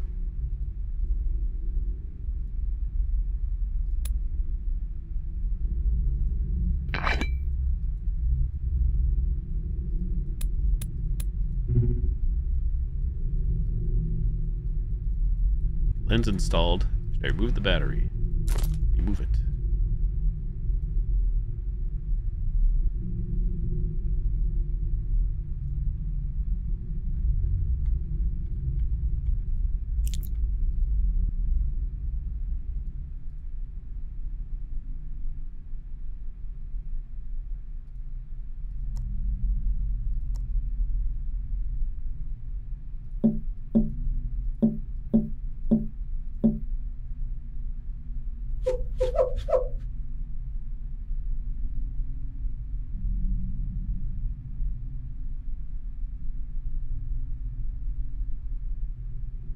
I don't know what to ask here.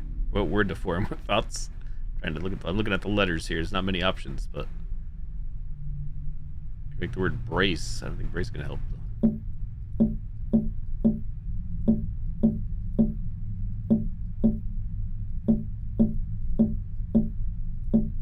Too many letters. No idea.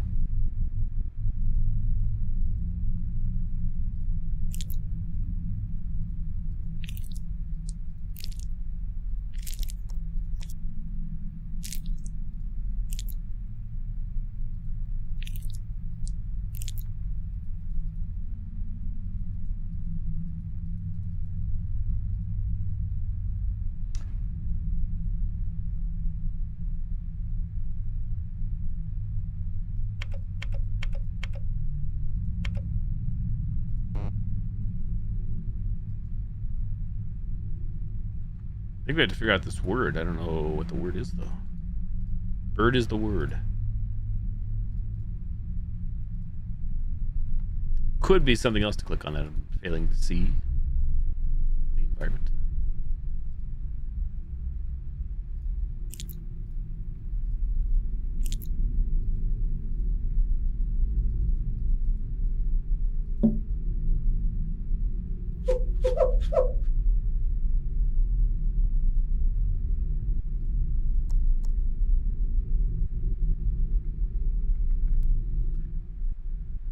Any clues here? Clues?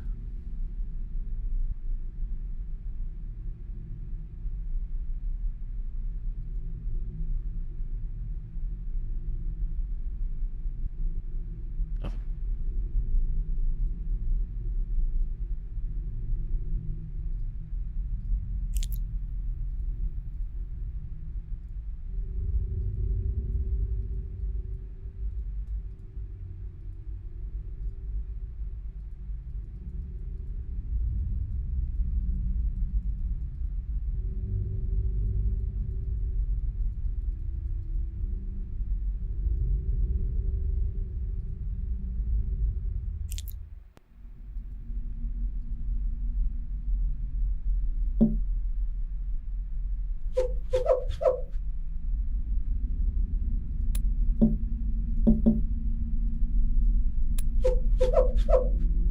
But do you have any idea of a word I can form here out of these few letters? I can't think of something that would make sense.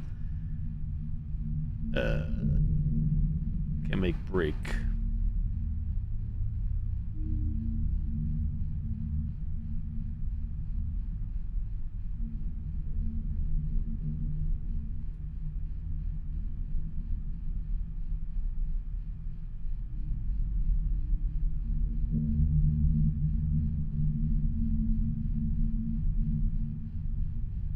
Make words, but I can't think of like what fits the context here. Hopefully, like it's not something that happened minutes ago, which it probably is because of my brain be shot for paying that much attention.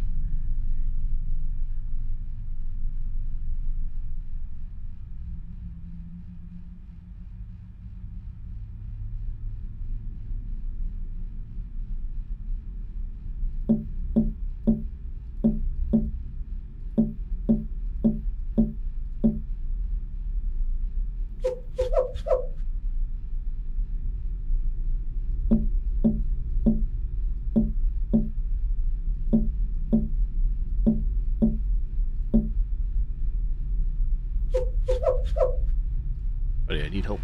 I need a code. Code Veronica. I think.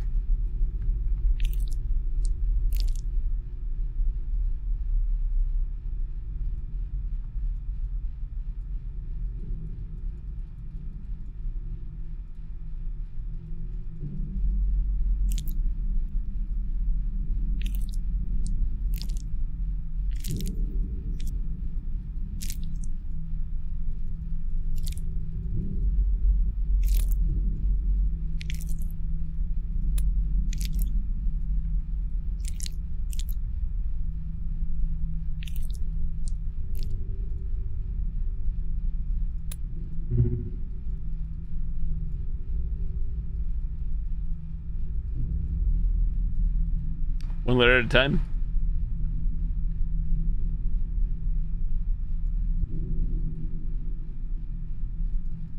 I don't know.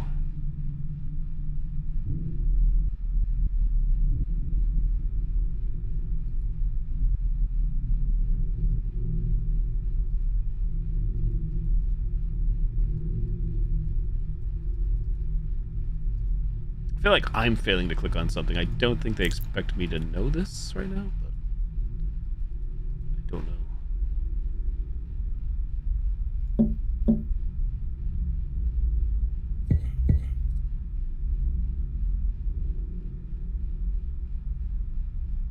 Try it, Demon Queen.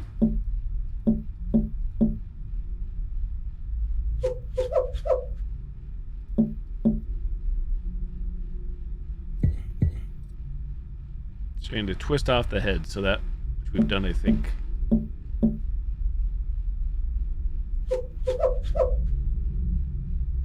that. So it is giving me things. So symbols, battery.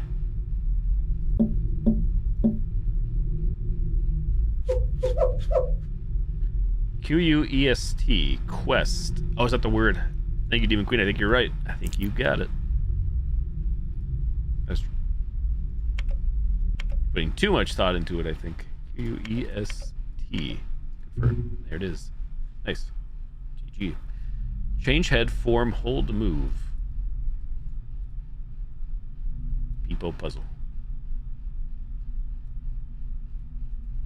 Okay, right mouse does that.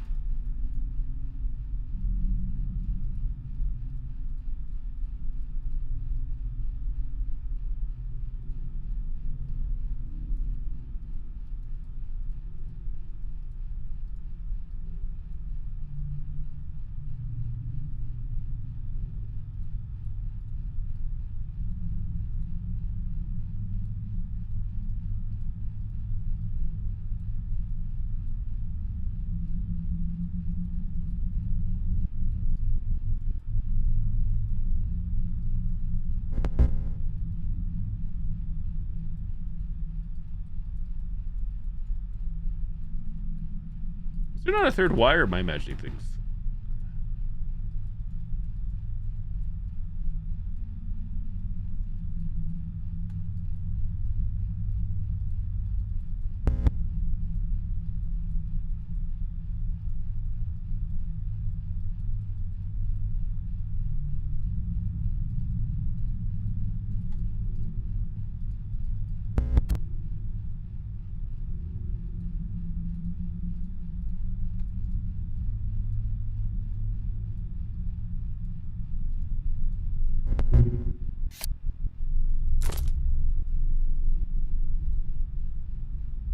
We obtained a mouse. Is that flesh? Let's see. Lab mouse. Worked. Peace. The battery again. Remove it.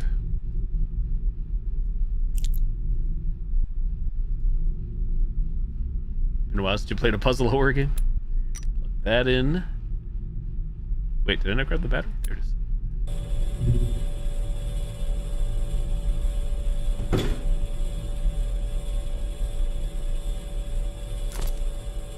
What did that give us? Integration hub. Go back, we go forward, we go to the right.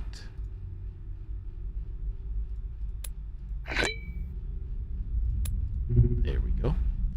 Detecting camera. Detecting integration hub. All missing modules have been reconnected. Maria, is that you? Odin signal light blinks. It's me. All the backup power systems on the station have kicked in. It's probably a blackout. We need to get to the core module. Understood. But Maria, before you take me anywhere, I need to confirm your identity. Fine. I know it's protocol. I wait anxiously as Odin runs its check. It remained silent for a long moment, then suddenly spoke. Please refrain from blinking. I need to examine both pupils. I'm not blinking. A wave of agitation hit me. The injury on my face must be interfering with Odin's scan. What's wrong? Can't you verify my identity? Everyone else is still trapped in the core module. We're running out of time, I said.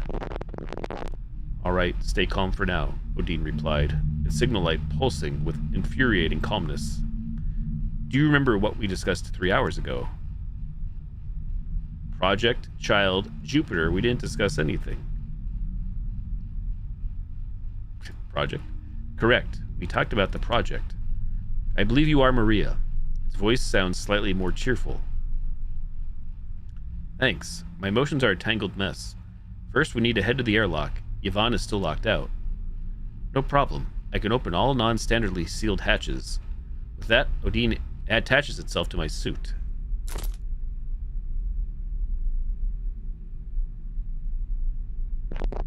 Door control access in progress. Access successful. Door unlocked. The hatch didn't open as announced. I tried to spot Yvonne in the darkness outside the window, but saw nothing. Odin rotated its camera toward the window. Something is blocking the hatch. It's jammed. All right, we'll go to the core module first, restore power, then come back for Yvonne. I let Odin reattach to my suit.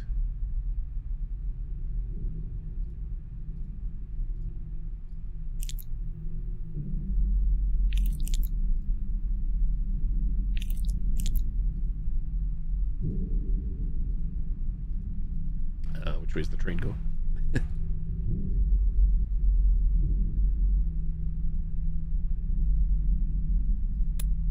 Odin in inventory.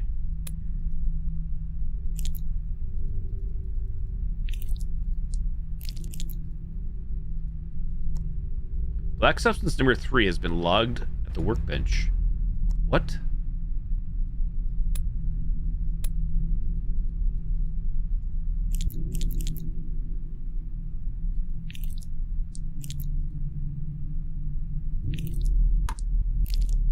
Ah, there we go. Oh, the hatch tore open a narrow fissure. The material's rigidity vanished, replaced by an organic pliability.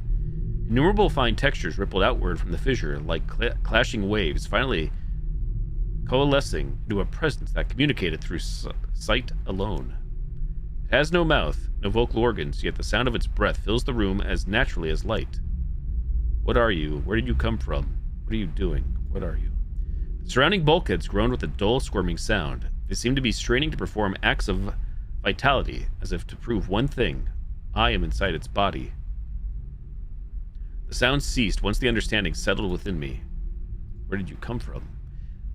The edges of this presence undulated, one section bulging toward me while another recessed inward. What are you doing? The static hum vanished. In the deafening silence, I was forced to confront my current predicament. Power lost, trapped, a crushing sense of dread. I have to get through that door. Perhaps sensing this fierce determination, the presence finally broke its silence. Its thoughts delved into my mind like a fish entering the ocean. Then, my mind began racing at breakneck speed. Knowledge and countless foreign thoughts that weren't my own swirled together, churning in the current. Maria! Maria! Odin's voice crashed into my thoughts. I snapped back to reality. Hurry and turn the handle. Every second counts. Sus.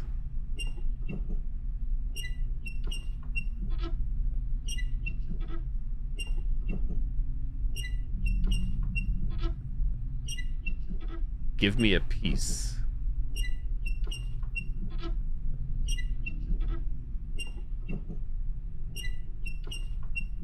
Break me off a piece of that Kit Kat bar.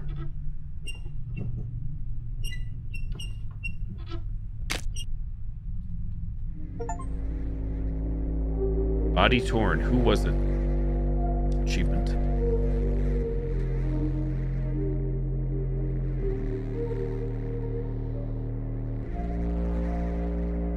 Now what do I do? Wait. I can't seem to click on anything. Are we bugged again?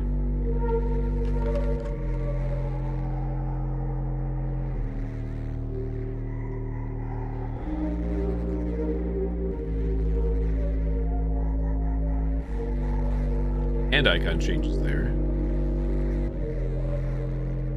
Not sure it's where I escape.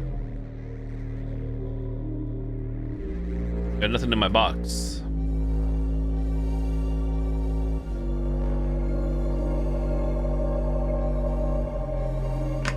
Not sure what's going on. Oh.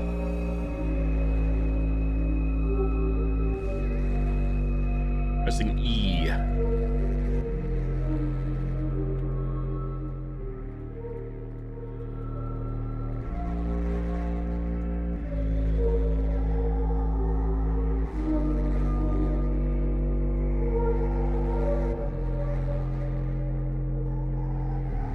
I don't know if we're bugged or not. And if I restart, I don't know where it puts me.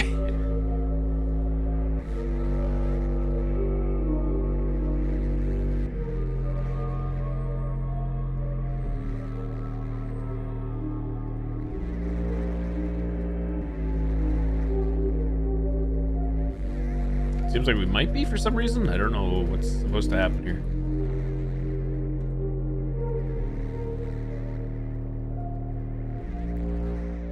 Go back to menu. Note saved at my eye is injured.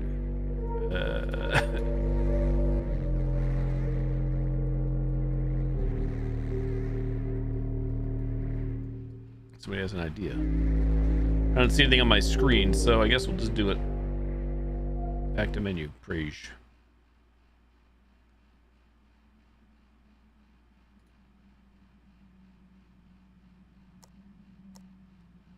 Continue.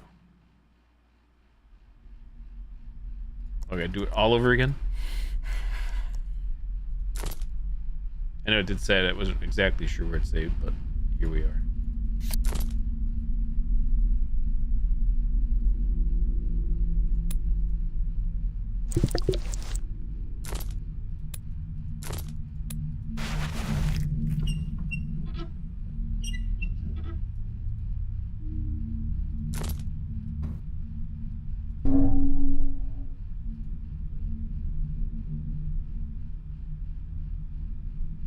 Q-U-E-S-T.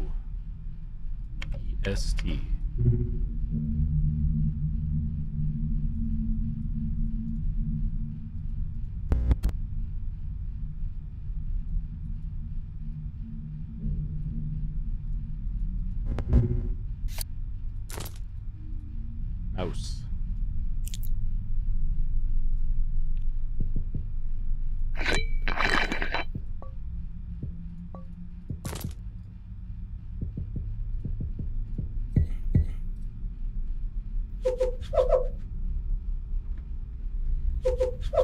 It's Yvonne, I think it says.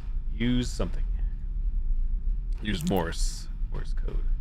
Yeah, true. At least know what to do at this point.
Here we go again.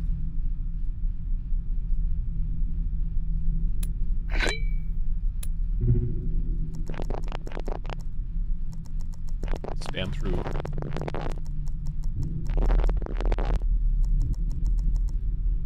I mean, like, click too quick and break something.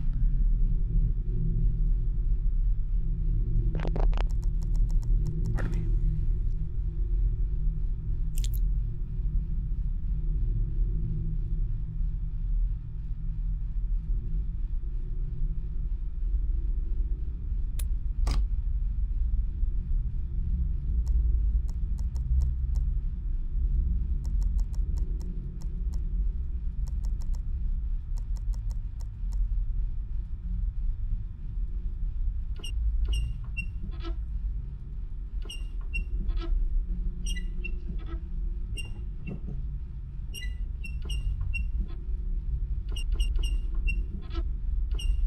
I feel like nothing's gonna change here, but I guess we'll see. Can be solved. Just missing one crucial key.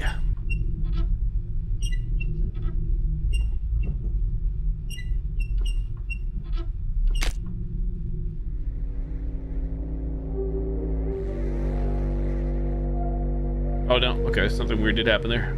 I did have to restart. Maria. I held Miss Moe in a tight embrace. Maria, you're badly hurt. She seemed to notice something inconceivable. The expression on her face slowly shifted from shock to panic. I'm fine. I forced a lump in my throat back down. Status report first. You might not believe this, but light copper is growing everywhere inside the station. We believe you. Miss Moe shifted slightly, revealing a section of wall panel behind her. Between its seams, a dark, spherical metal reflected a dim light. I drew a sharp breath. You've confirmed it too. That's light copper? Yes, and I have a bold hypothesis.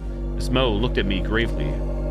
Standard high current pulse experiments, light copper develops 1 or 2 crystallization nuclei about 5 millimeter in size, which reduce surface tension and cause softening. What do you think would happen if the entire surface of a piece of light copper was covered in crystallization nuclei? Become a fluid. Yes, and that appears to be the current situation. Miss Mo nodded. But that would require energy hundreds of times greater than a high current pulse. Makoto frowns. First, there's no sign of an energy field that large around us. Second, if something with that much energy actually hit us, the station would be dust. Hence, it's just a hypothesis. Makoto's analysis was sound. Lost in thought, I weighed Miss Mo's bold guess against it. The light copper I saw in the modules had all spilled from energized equipment.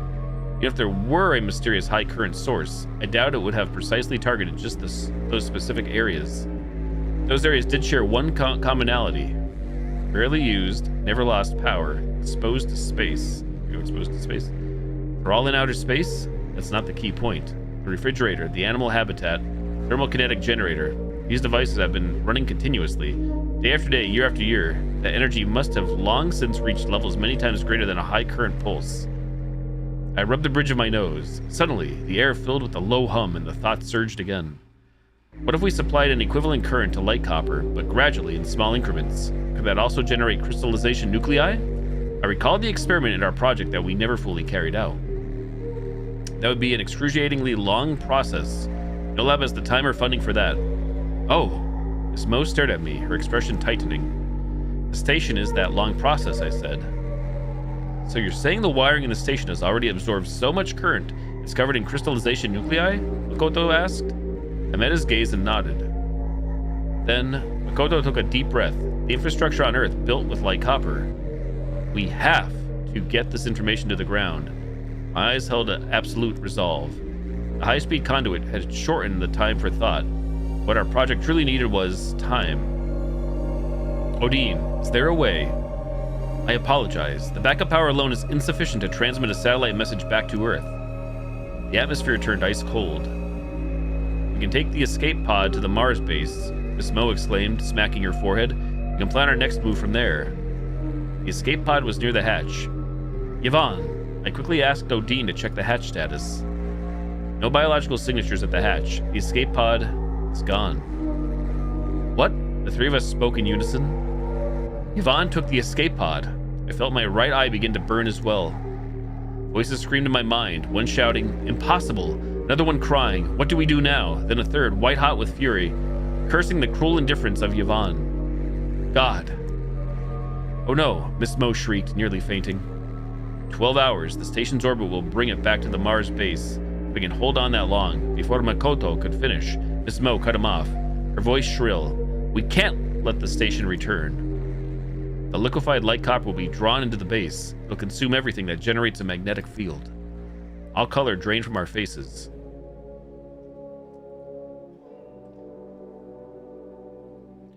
We searched each module, but there was no sign of Yorgos. Odin altered the station's trajectory. The station would never return to the Mars base. In the slowly deepening cold of the following hours, the three of us held each other's hands tightly. The longing for Earth, the desire to cling to life, and the rage at the deserter, all with the relentless to turn off the cosmos, slowly froze solid.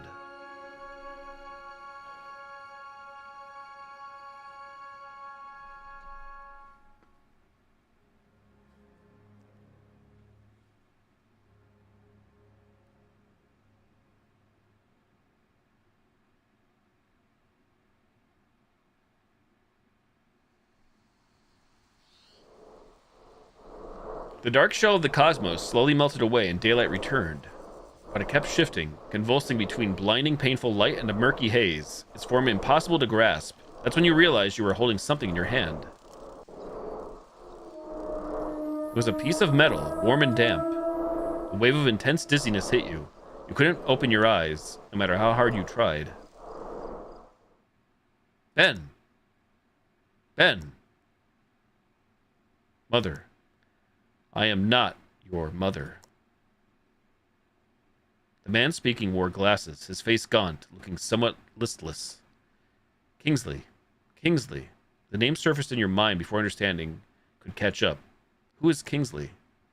You're fine. Get up already. Ever since Yvonne lost it, we haven't seen hide nor hair of you or Shunna. The ship's still not fixed. Damn it all. Wait, I found a way. What you need is an infinite metal, a material that can grow. But to make it grow requires an extremely high density of data energy. Only biological neural pathways can carry that. Don't be ridiculous. You're talking about light copper. Where the hell are we supposed to get that? You opened your palm. Here. In an instant, Kingsley snatched the metal from your hand as if possessed and ran off. Profound relief washed over you, and some strength returned to your body. What just happened? My mouth kept speaking uncontrollably. Another wave of violent headache. Every sound, every stir felt like it could shatter your frayed nerves. You want to go back. No need to go there again.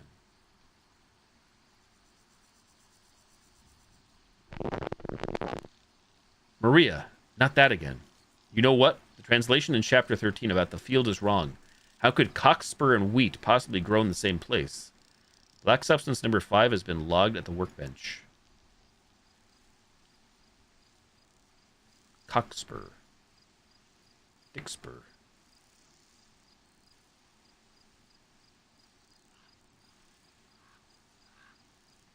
Exhaustion hit you, a wave so heavy it blurred the edges of your consciousness. I think that's I clicked on too many screens, maybe. Woods, day 4.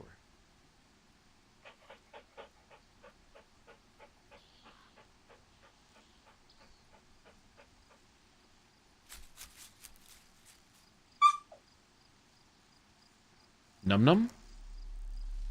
Next. Next. Next. Next.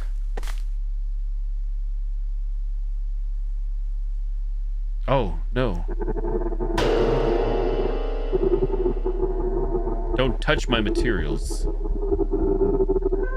You? Shove him.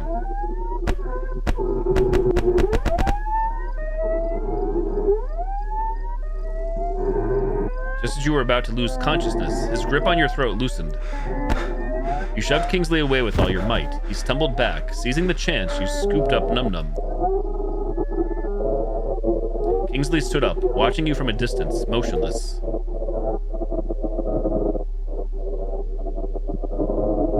You kept backing away, eyes locked on him until his figure vanished into the gray-white mist. This lunatic. I have to get Num Num back to the cabin now.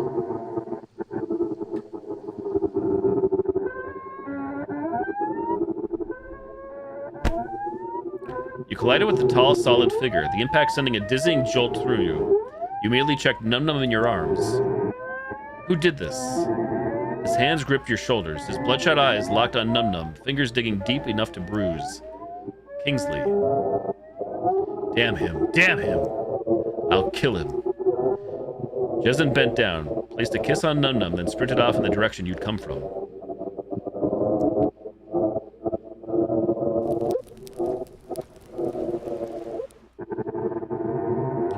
There's a first aid kit at the workbench.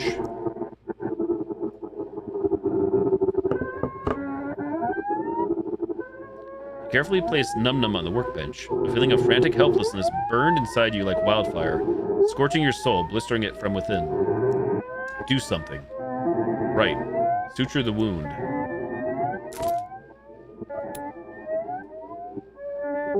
What am I doing here?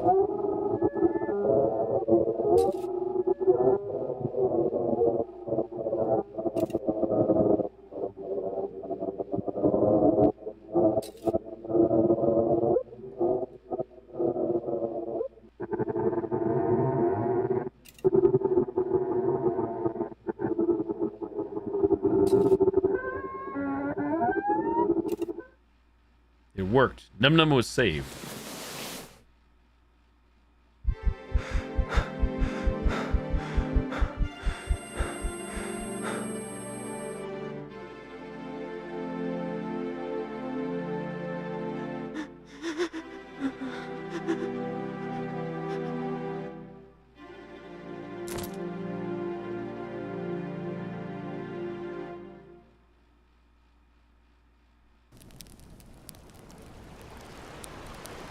Bonfire burns fiercely. Endless expanse of sea. What do we have? Num Num's body.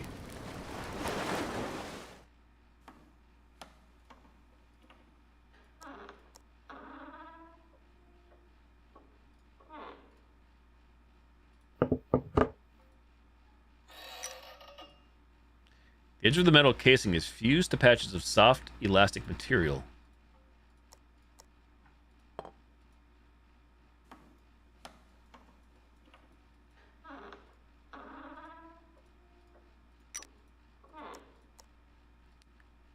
If I only have one of these, have I missed, like, I don't know if these go in order, but so I guess I missed them all. All these samples. This hatch is open. A small hatch leading to the cellar, where rations, water, and supplies are stored.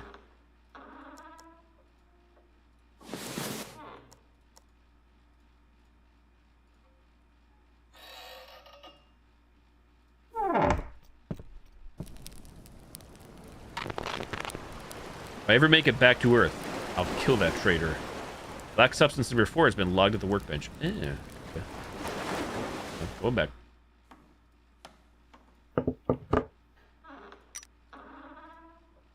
You scratch several marks across the glass-like surface.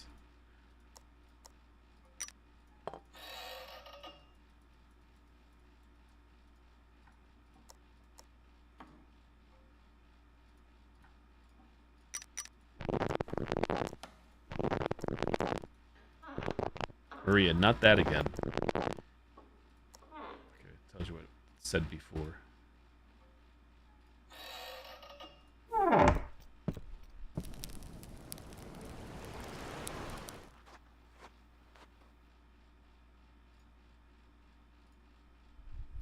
Need black substance goo over here.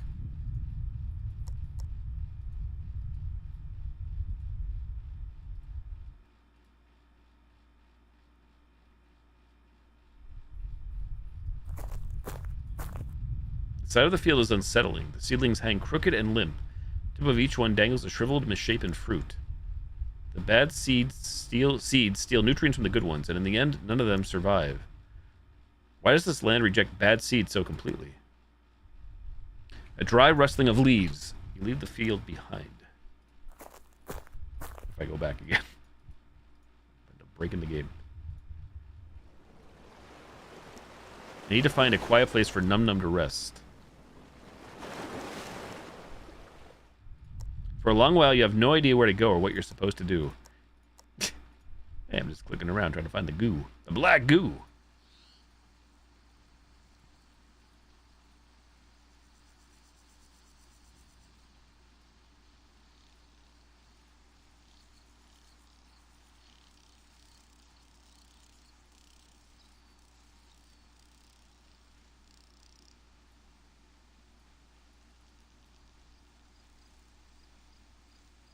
We need to go there again.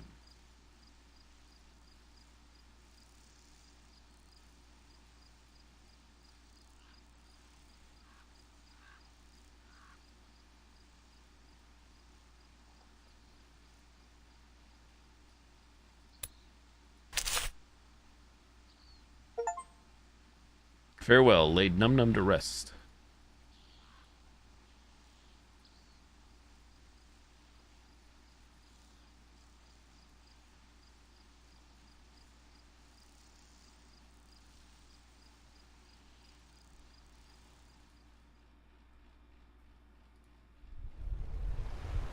Fishing ship sits quietly in the shadows.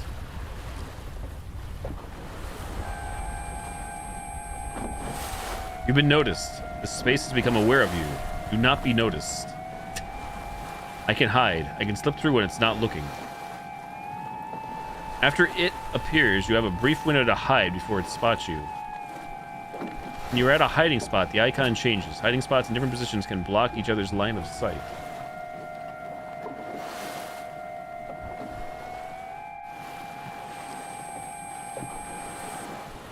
Oh, I clicked. I thought. You are caught. Restart from running the cave, huh?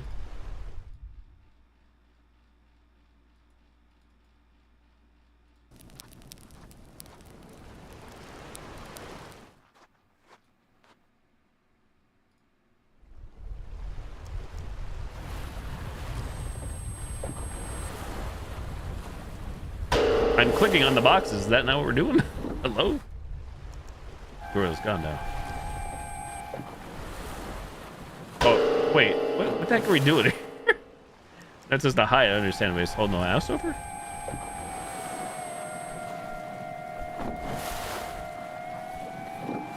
I guess just hover over?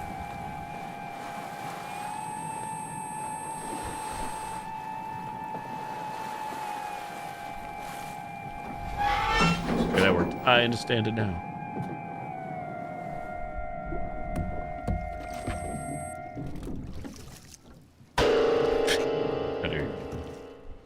Boy, oh boy.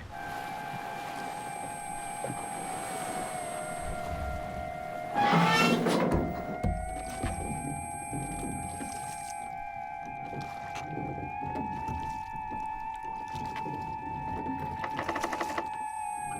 think, are we going here, baby?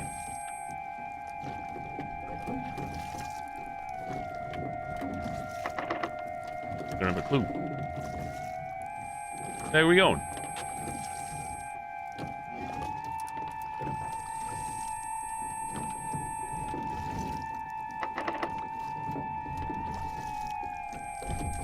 Do you have any idea where I'm going here?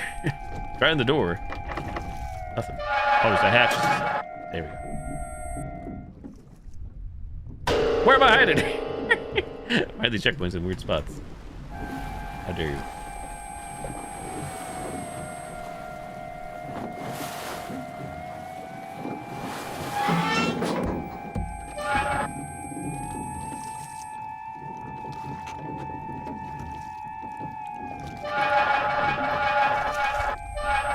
Hello? What the hell?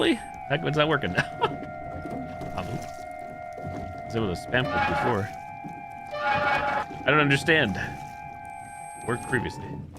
What in the hell? This is a weird portion of the game. All things considered.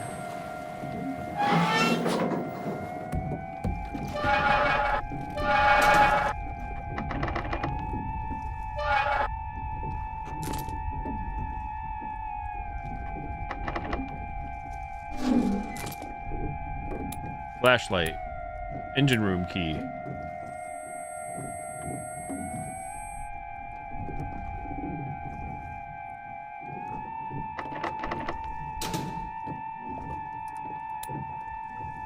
There was nothing here, an empty storage compartment. Where did everything go? Those massive sheets of metal, fragments suspected to have peeled off from unknown celestial objects, would have required at least 2 people to move. Now they had vanished completely. We didn't want to, and didn't have the energy to, dwell on these contradictions anymore. Go for the light switch. Turn it on.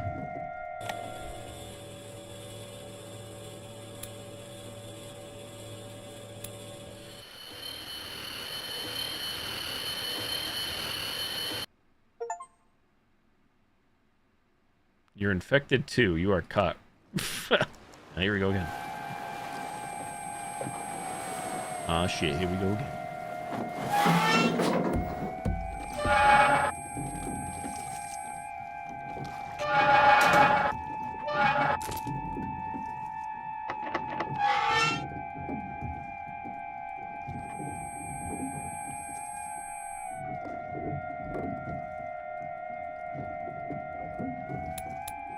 Why can't I close the door now to proceed?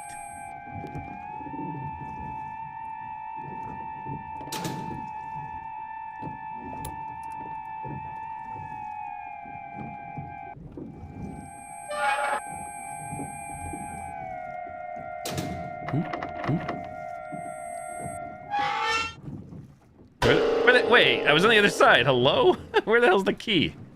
What is going on? What's going on in this town? I don't understand why there's not a checkpoint for each area.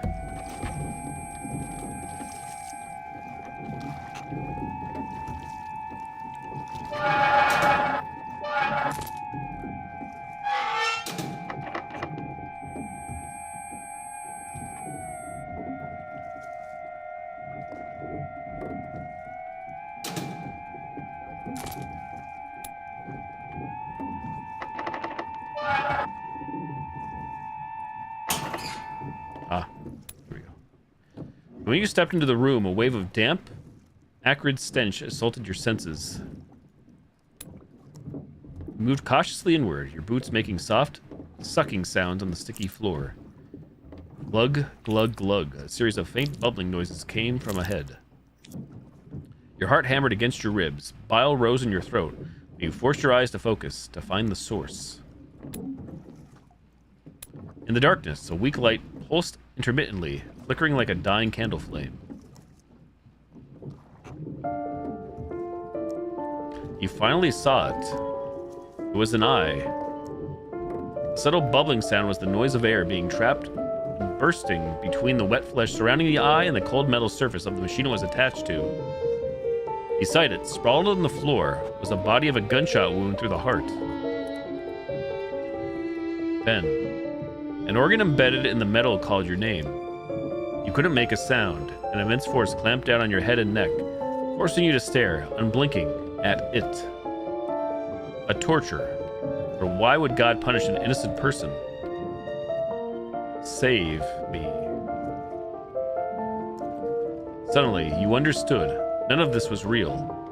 This was a dream. A dream.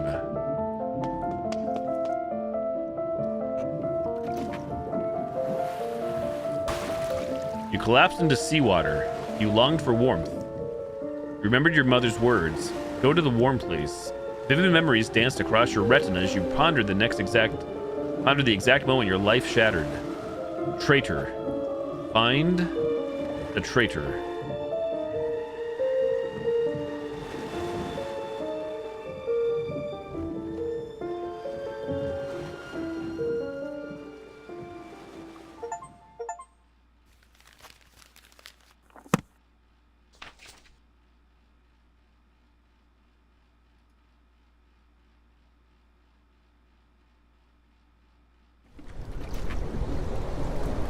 The waves are too strong. Let's go back.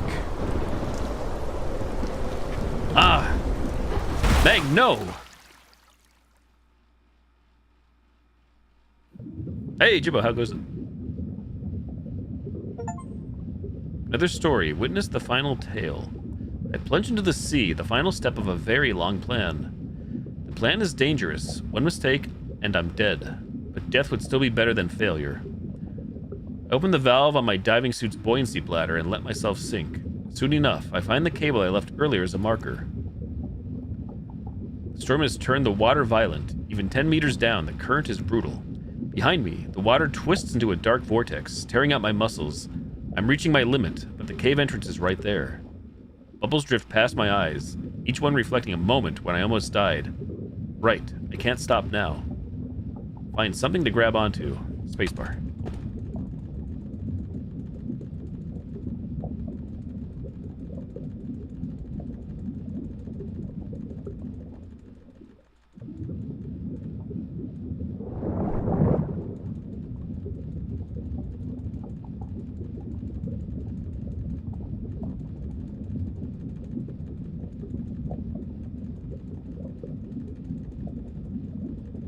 How dare you? Ah!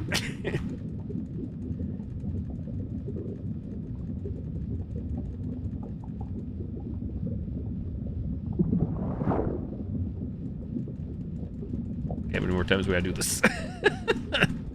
I understand.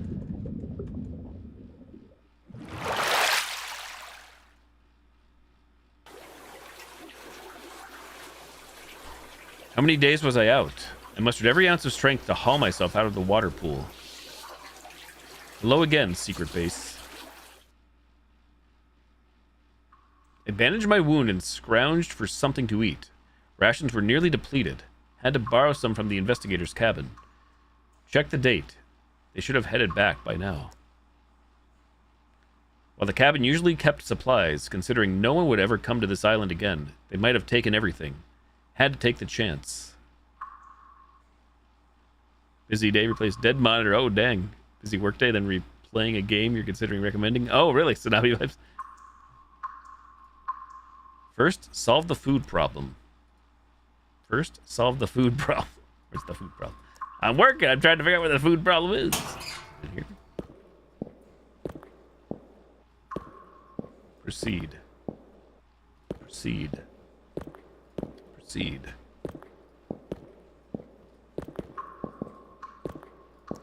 Once again, I navigated between lab tables and desks, feeling my way down the corridor. This will be the last time. This building will never see light again. Its power system is a time bomb, ready to wake the monsters sleeping here. But I'll be saying goodbye to this hellhole soon. There's light inside. I peered through the crack in the door into the main hall. The crate blocking it had to be moved. The lab's main door was slightly ajar, and light was seeping in from there. I peered through the crack into the door. Oh, wait. What made my blood run colder was the shadowy figure standing at the entrance. It stood about half a man's height, cylindrical, its surface a glossy black, studded with shreds of white fabric. I understood. Knew it all too well. I'd seen countless people die this wretched way.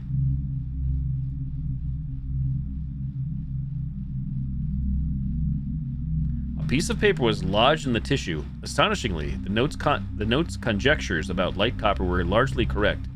Whoever this person was in the team, they must have been an excellent scientist. Classic symptoms of fatal light copper allergy. The corpse had completely lost its human form. Wondered how it had gotten inside the lab. The light copper inside the lab building was still dormant. They died before reaching the interior, meaning the situation outside had become severe. Couldn't let years of effort go to waste. Right. I couldn't take that risk.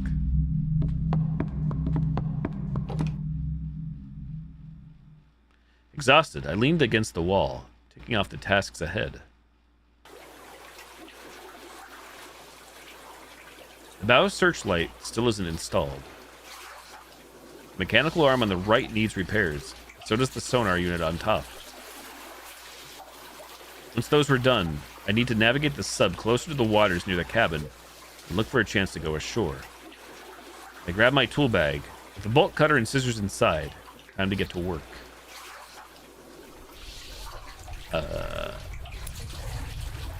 Searchlight. Mechanical arm. Sonar unit.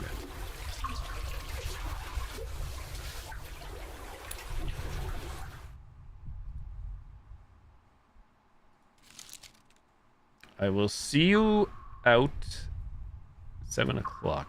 I will see you out.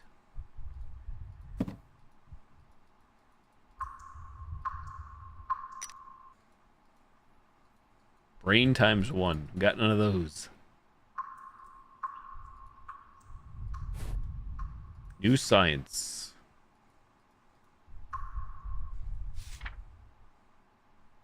We need another kid. Failed case.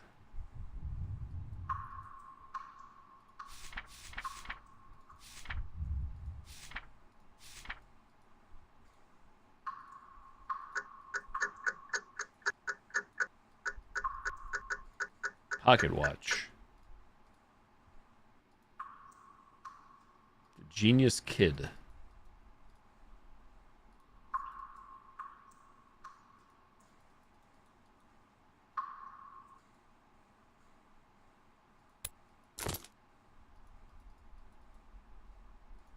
Oh, a puzzling we will go. Child's collage.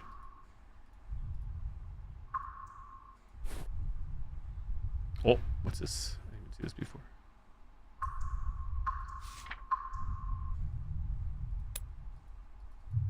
Oh.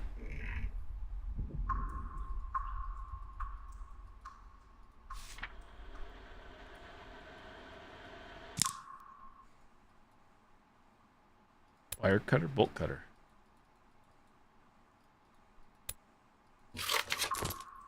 Scissors. Searchlight. Is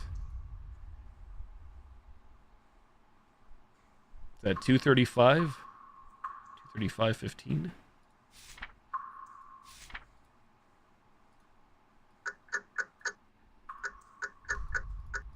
It was quick.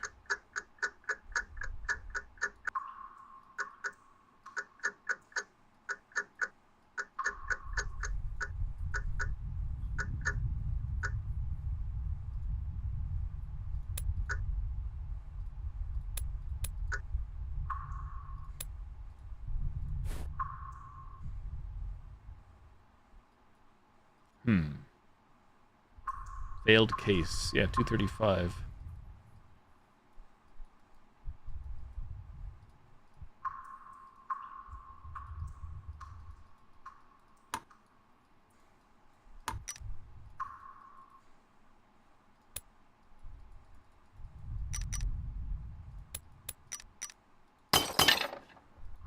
Aha.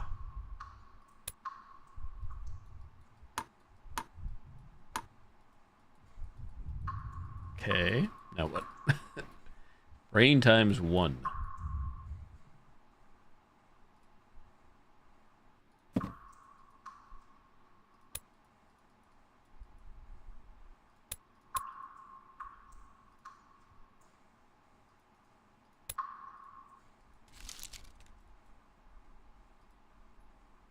Maybe do we put 7 o'clock in? Is that what's going on there?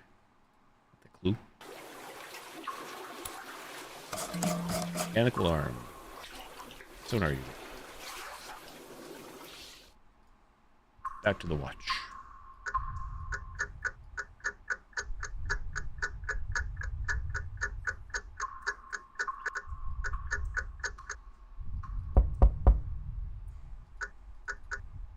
Hello.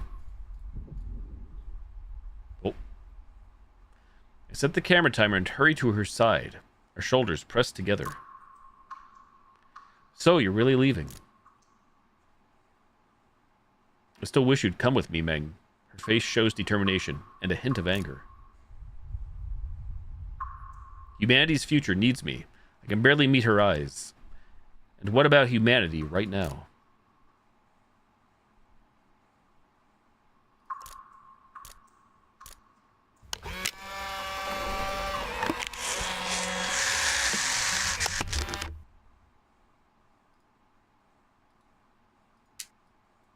Question mark.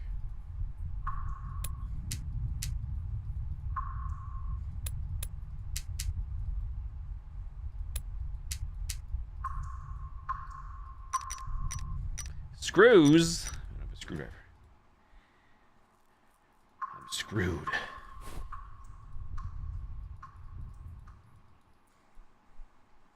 Do we still need to do something with this, considering the brain? There's a brain here. I feel like we need that brain. If I only had a brain. Oh, there's also a screwdriver. Hold up. Wait a minute. Ta-da. Ta-da.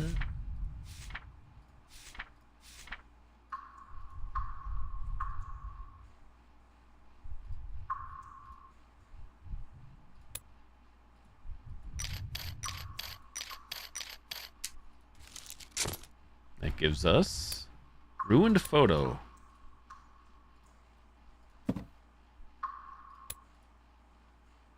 Gives us key.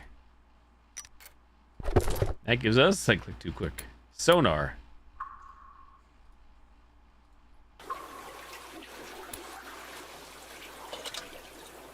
We need mechanical arm. We need to get a brain to put into this box. Insert brain here. I do believe, considering this does nothing as is.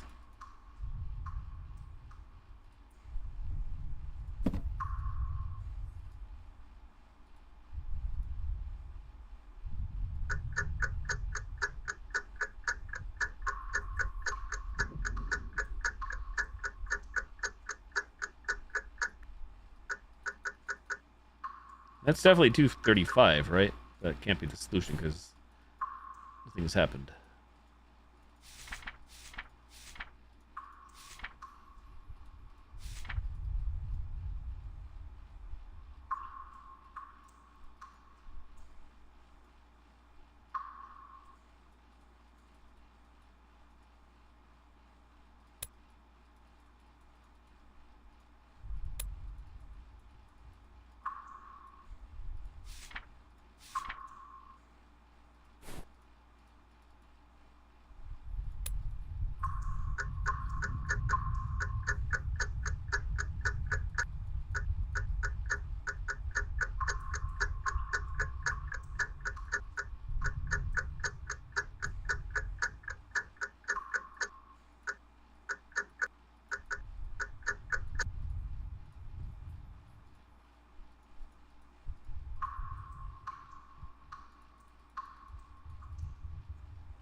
July 22nd, 2089. Failed case.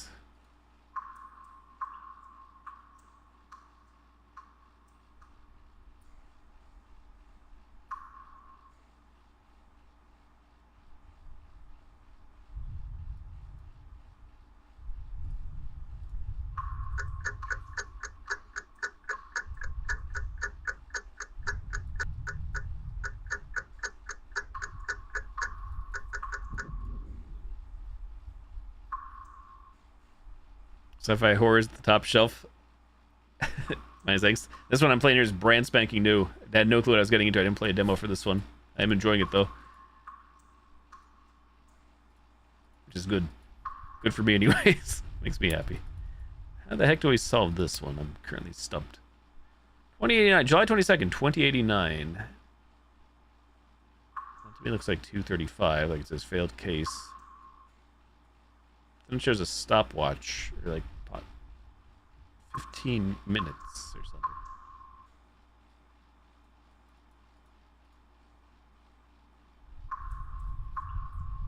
Or 15 seconds.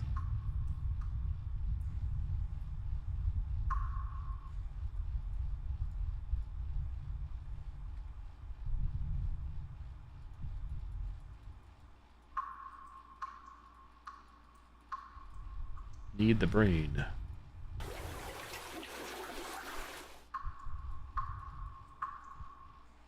Need the brain, everybody.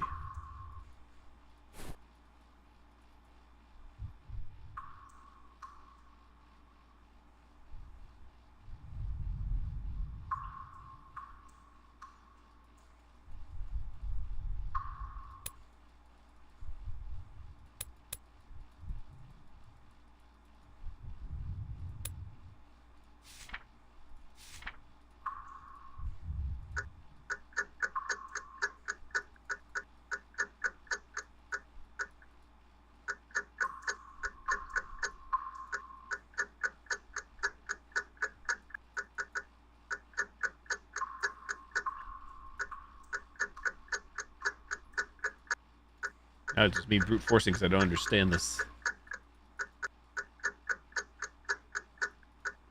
Try to understand. 315?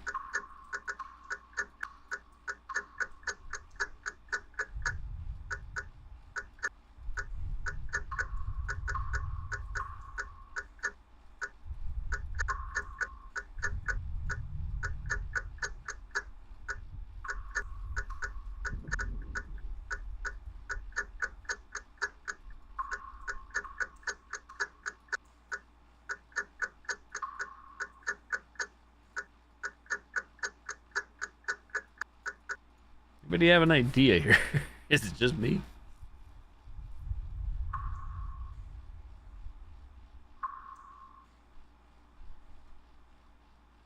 I don't know why there are the two things here. Am I missing something?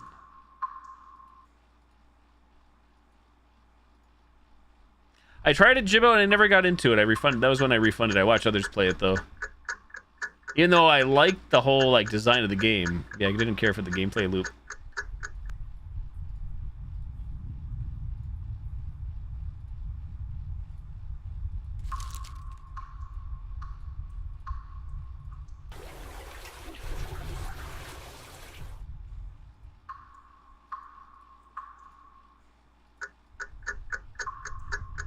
Good info to know.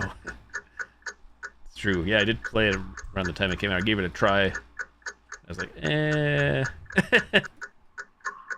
Respect for what it is and everything, but not for me.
Am I just missing like the seconds hand or something? Is that what we need? And if so, where the hell's the hand?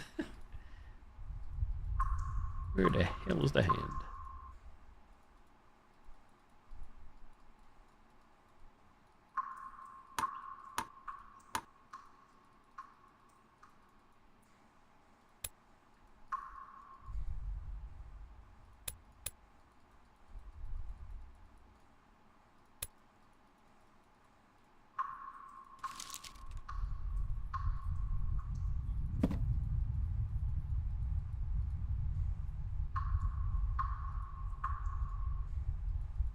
Can't use the door.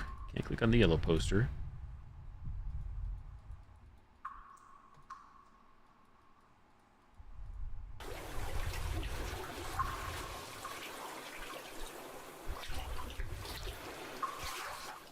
What do I not see here? Can't click on the camera anymore.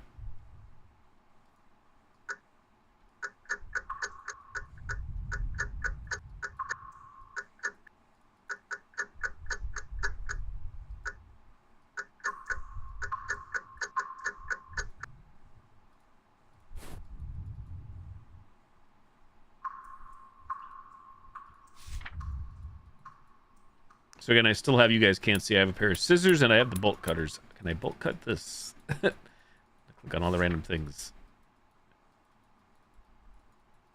Even though it shows like the dashed line for things you can cut out. So I'm assuming that's what will happen to this brain at some point. Maybe I'm wrong though. Maybe that's me.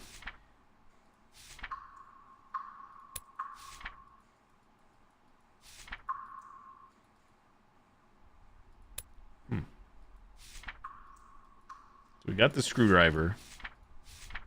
I put that kid here, and I don't know what that did again for us, but it did something, I'm guessing.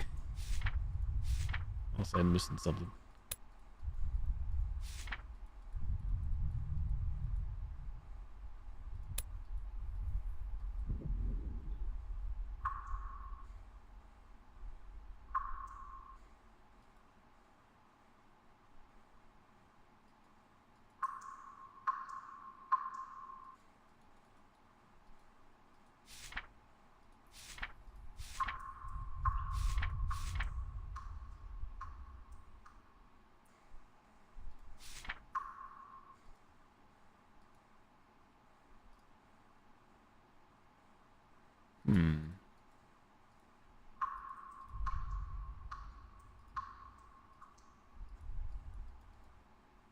I keep thinking like this piece of paper on the wall comes off to show you the brain goes in here.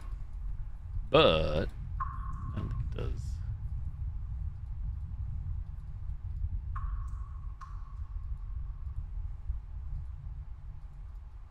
Pioneer goes in. True. Brand spanking new.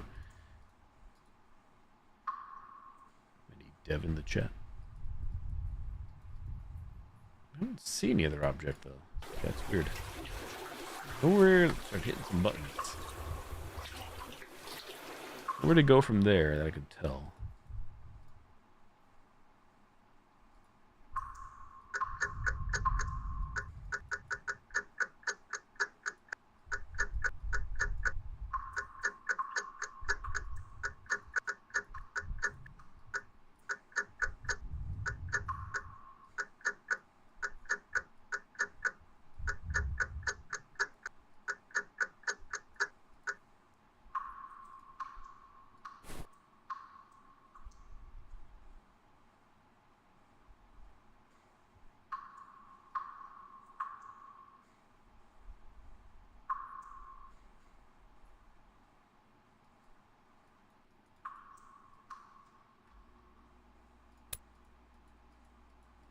Do we like not want this failed case? But then again, what would be the not failed case? I don't really understand what they're getting at on this one.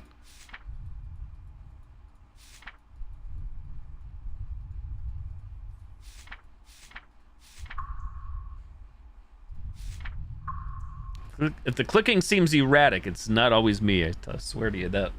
Sometimes the you know, you don't have to be on the zone. It lets you like click in different spots. I'm not sure if it's intentional or not.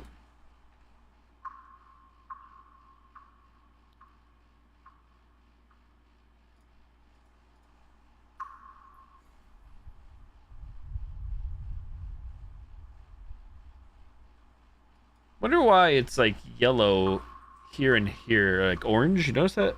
If you're looking like really close in the background, like it just shows the date and then that section. So maybe that's something to do with it. Maybe not the actual hands, even though I'm not quite sure still.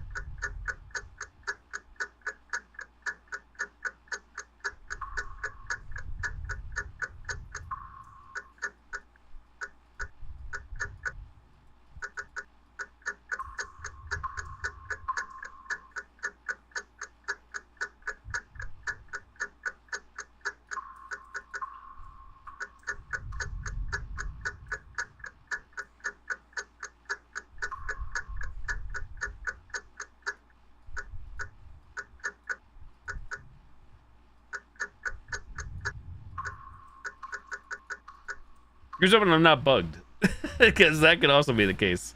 If somebody has any ideas here, let me know. I don't think everything else has worked, but we have been bugged once tonight, so that's the thing that has me worried. It's got me worried. Not that we can't reload, but it's also time to end soon. Holy moly. Where'd the time go? Quick stream.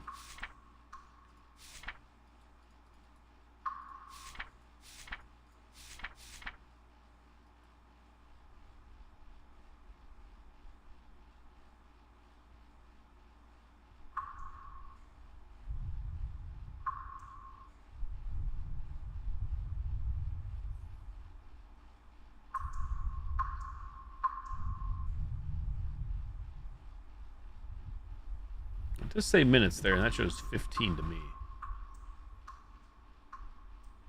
Do we put on 250 maybe? 250? Did I try that? It's 2.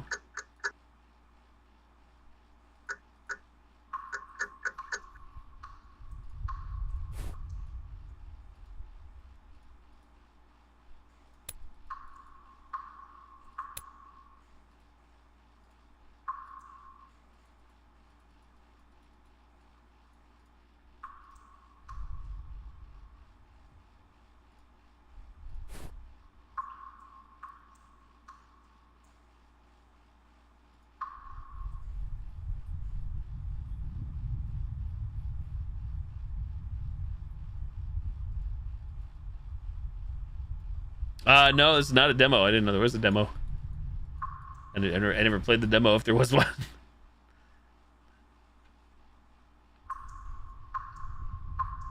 Don't know. Yeah, I gotta call it quits either way. I don't know where it's gonna put me. Note saved at final repairs. You know, just for the lulz. Let's try this. In case we are bugged. I don't think we are, but in case. We were bugged earlier, 100%. Launch day. Okay, reset everything.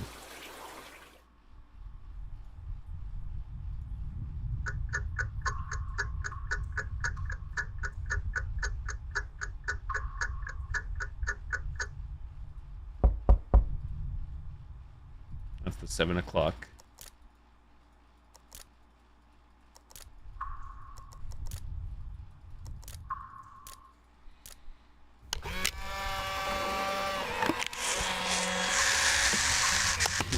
Classic Slippy.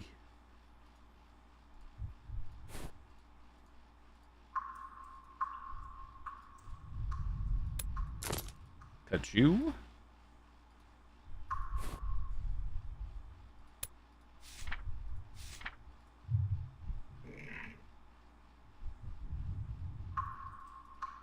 I don't know what that does. The guy turns and looks. So that didn't actually trigger anything. Maybe we're not bugged. Wait.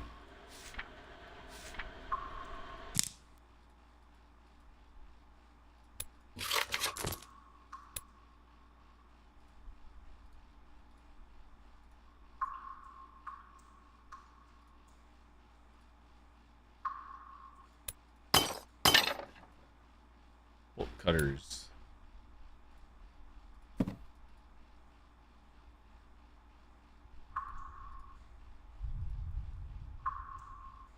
Double barrel roll. Need to flip it and reverse it. Screwdriver.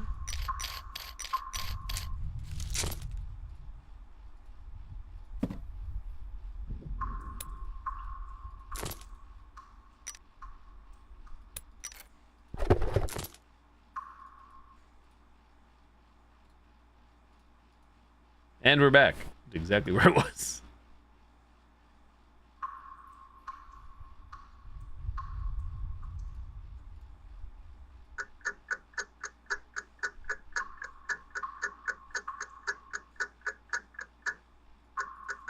Again, I'd say that's 235. I'm wrong. Let me know, but nothing's happening there.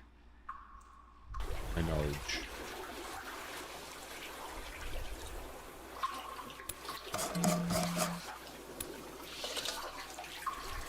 Come on, you mother... Ah! God! Same different day! But thank you for the 100 bits.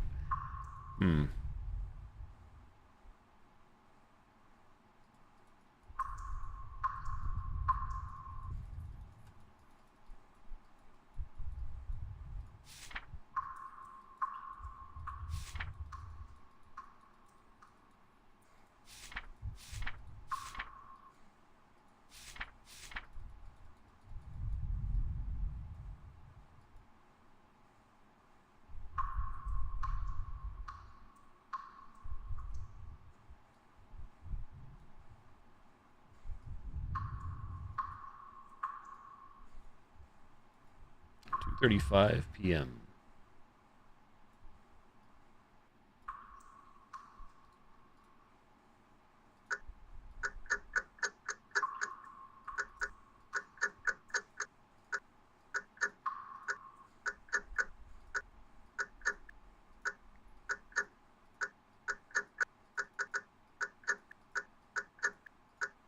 And like brute forcing at the end.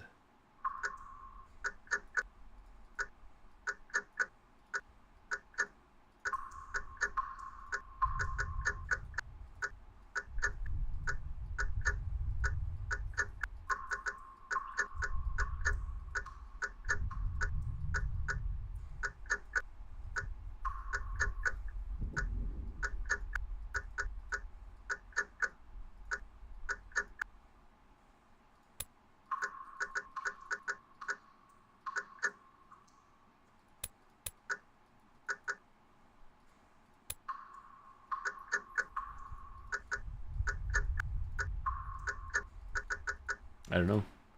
I do not know.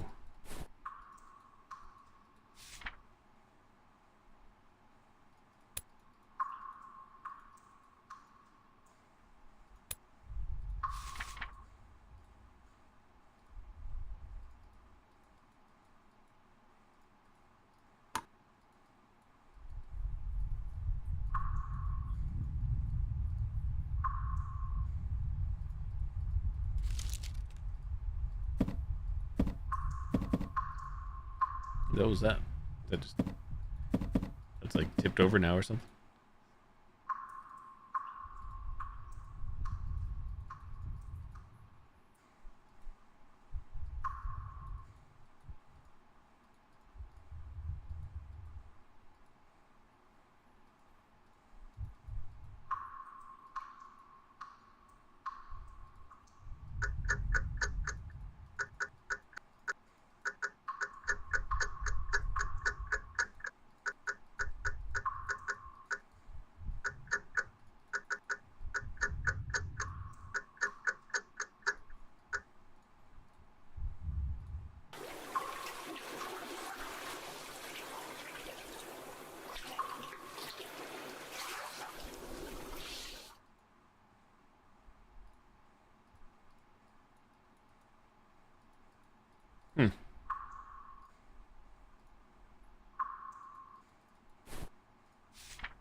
Hey, Hazy, thank you for the lurk.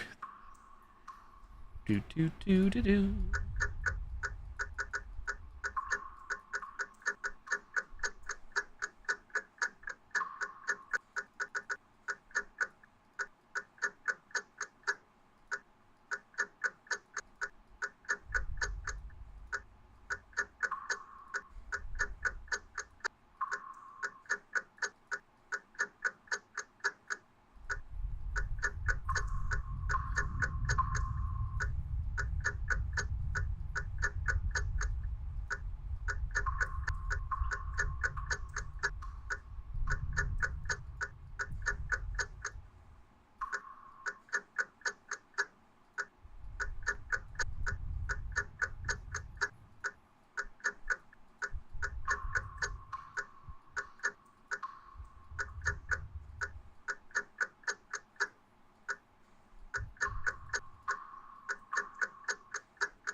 I don't know. Everybody does have an idea. I'm all ears because there's really not much to do. But again, I guess I gotta call it either way. I was hoping to just get through this to see what's next. I don't know how much more is left either.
Click, click, click.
Well, I guess I gotta call it, unfortunately. I guess if nobody has any ideas, I was hoping to beat this, but that happened.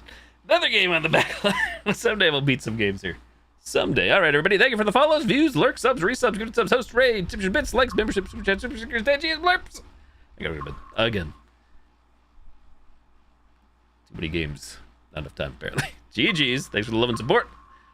To be continued. I don't know. I was actually thought I know nothing about this game. I was hoping to get through it tonight in one sitting. I'm not mad about it. I just thought I'd get through it. So there's another game in the backlog. There's so many games. It's gonna drive me bananas. Need to take a week off of work to beat games. GG's.